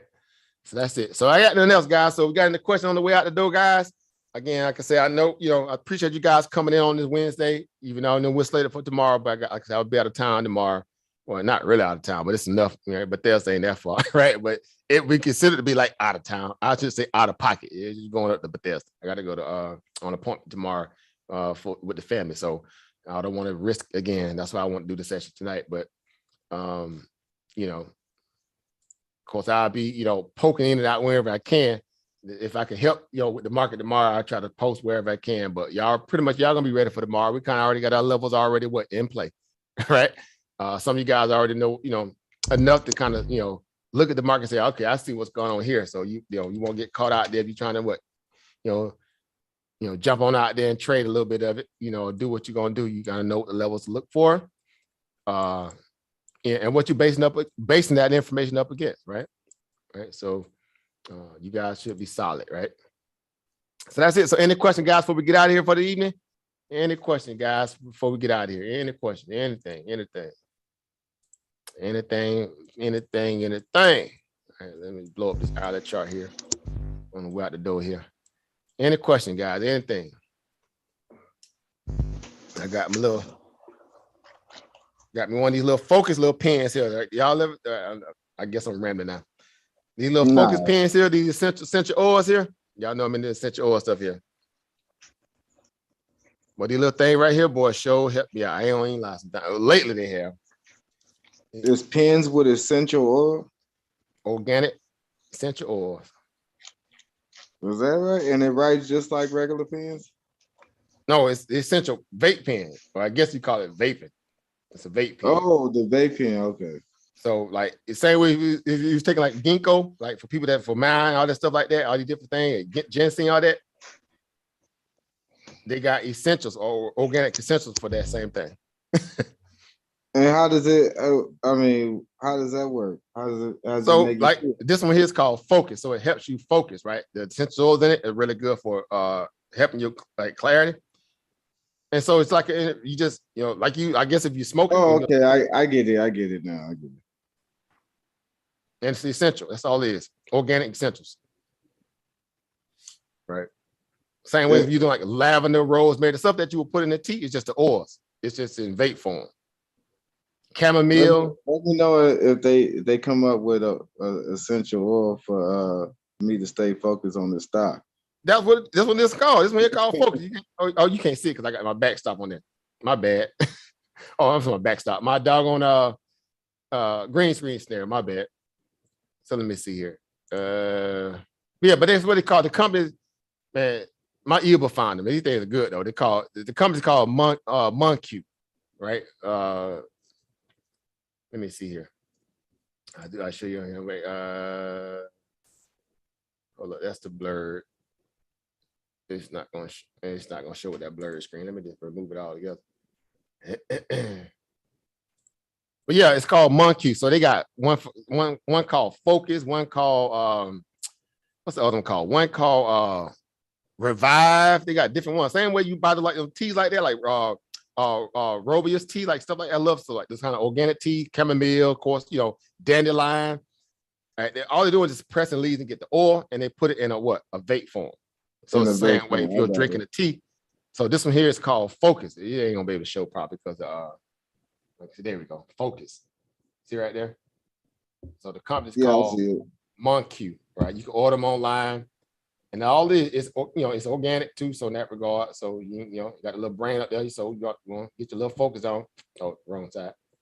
Right. Anyway, but the company's called Monq.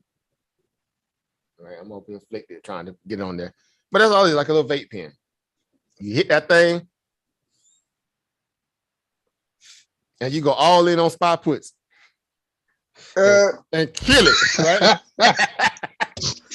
I feel like, bro, I'm gonna get it today, boy. I'm looking around, got my little water. I'm gonna get it today. Hit that thing, hit that button. I'm ready now. Bam, right? I'm in now, boy. It's game on. I'm like, it's game on now, bro. It's over. It's game on now, bro. But it really does.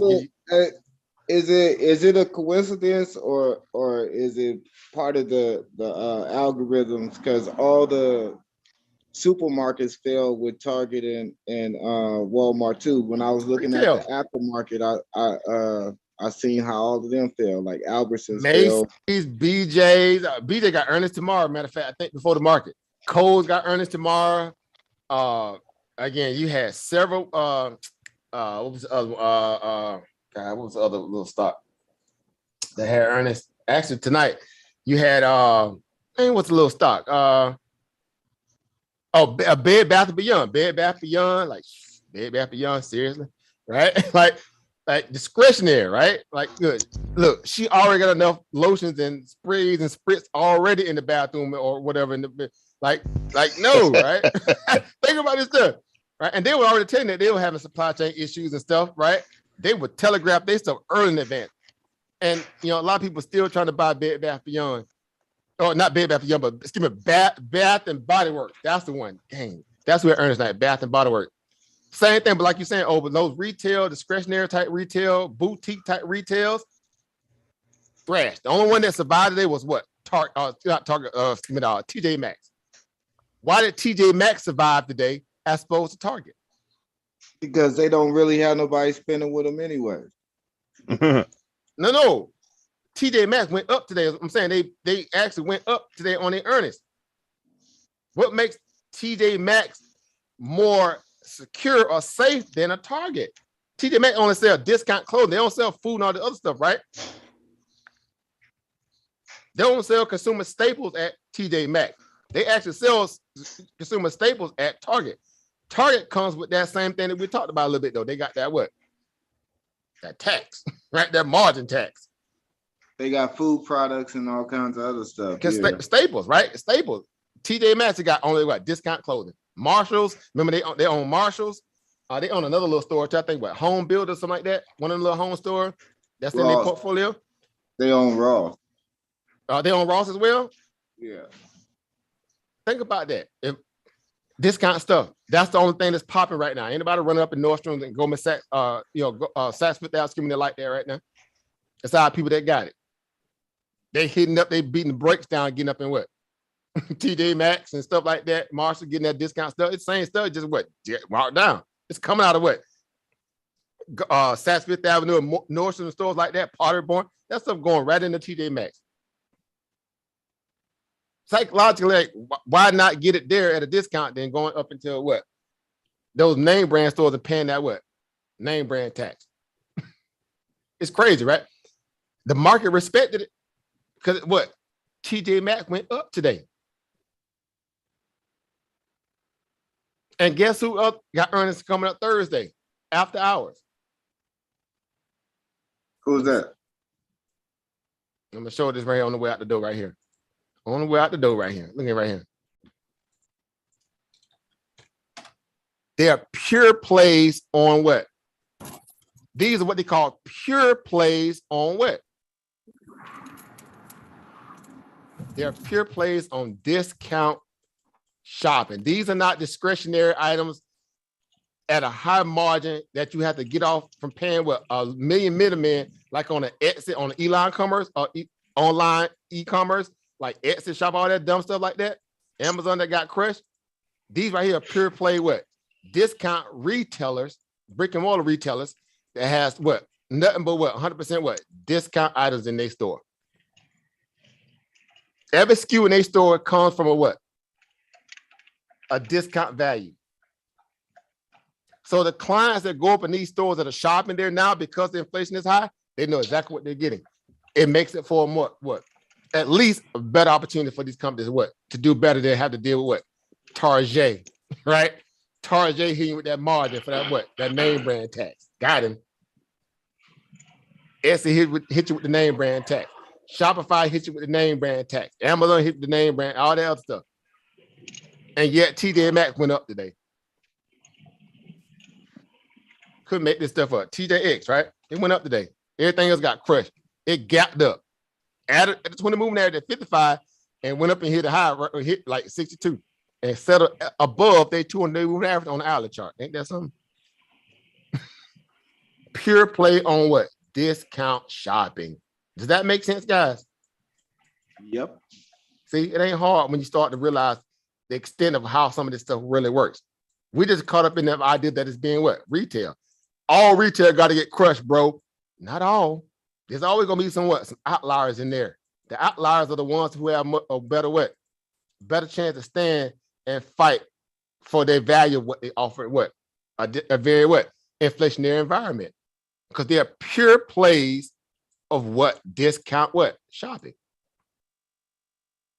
And they may have the stores and all this stuff like that, because some of them matter. But you talking about Marshalls, TJ Maxx, yeah, people shop in those in this environment. So we'll see. Ross gonna be very interesting because a Ross store base is Ross with ST, but they got earnings Thursday after hours. Think about that. Right? So, maybe, I don't know. I'm not saying traded them, but I'm saying it's gonna be interesting to see how Wall Street looks at it. Right? Given the fact that TJ Maxx, was able to do what they just did. Short term, they got actually Ross bouncing. Right? Short term, intermediate down, analysts down. Not these are 100% accurate. They just give you estimation. But they say, look at the previous annual revenue is supposed to be coming in or reading at around 316%. These are comps they ain't that bad.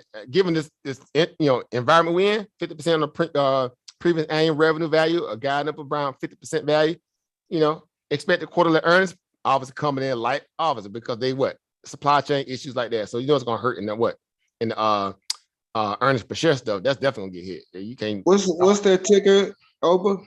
ROST. It's the ticker for Ross stores, right?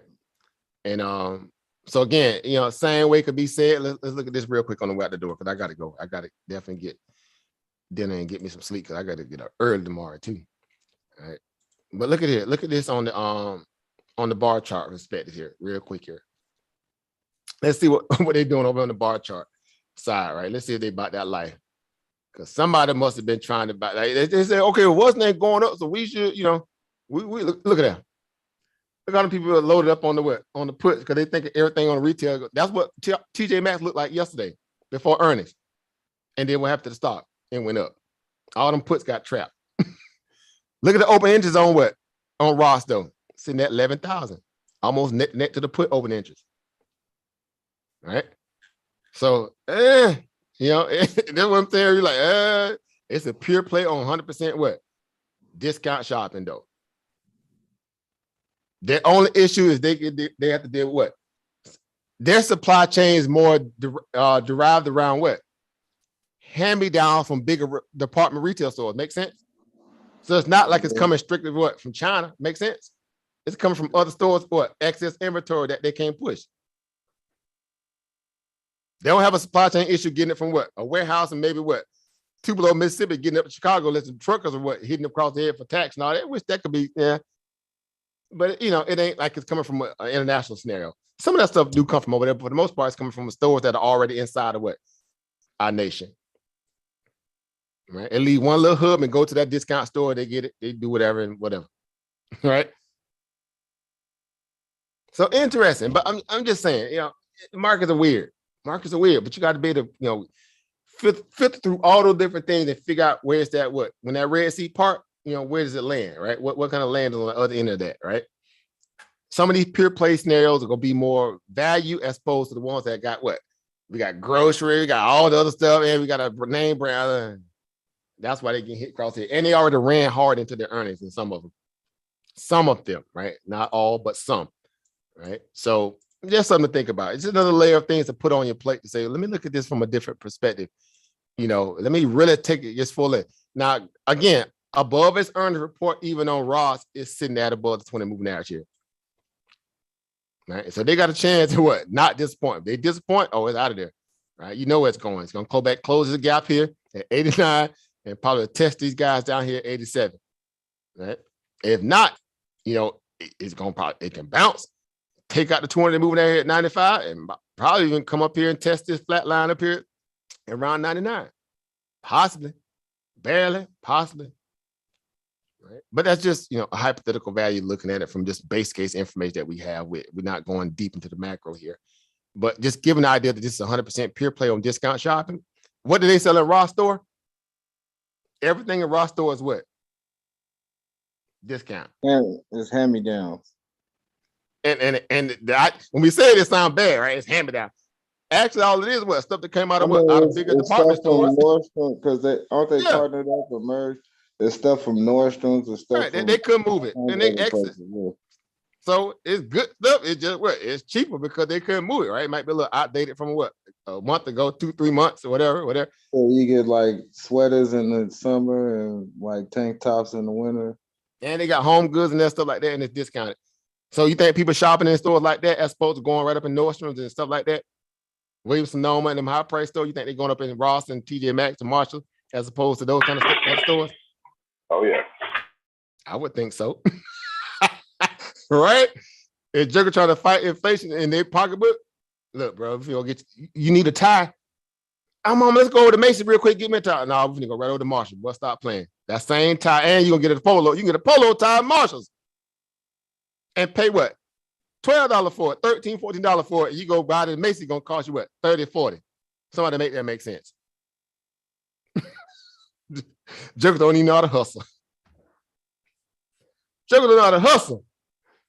Same polo tie, sitting at TJ Maxx and Marshall, for $15 less the price or $20 less the price. Y'all get it, whatever. But I'm just saying pure play on discount shopping, yeah, it may be favorable for stores like that, but only like that.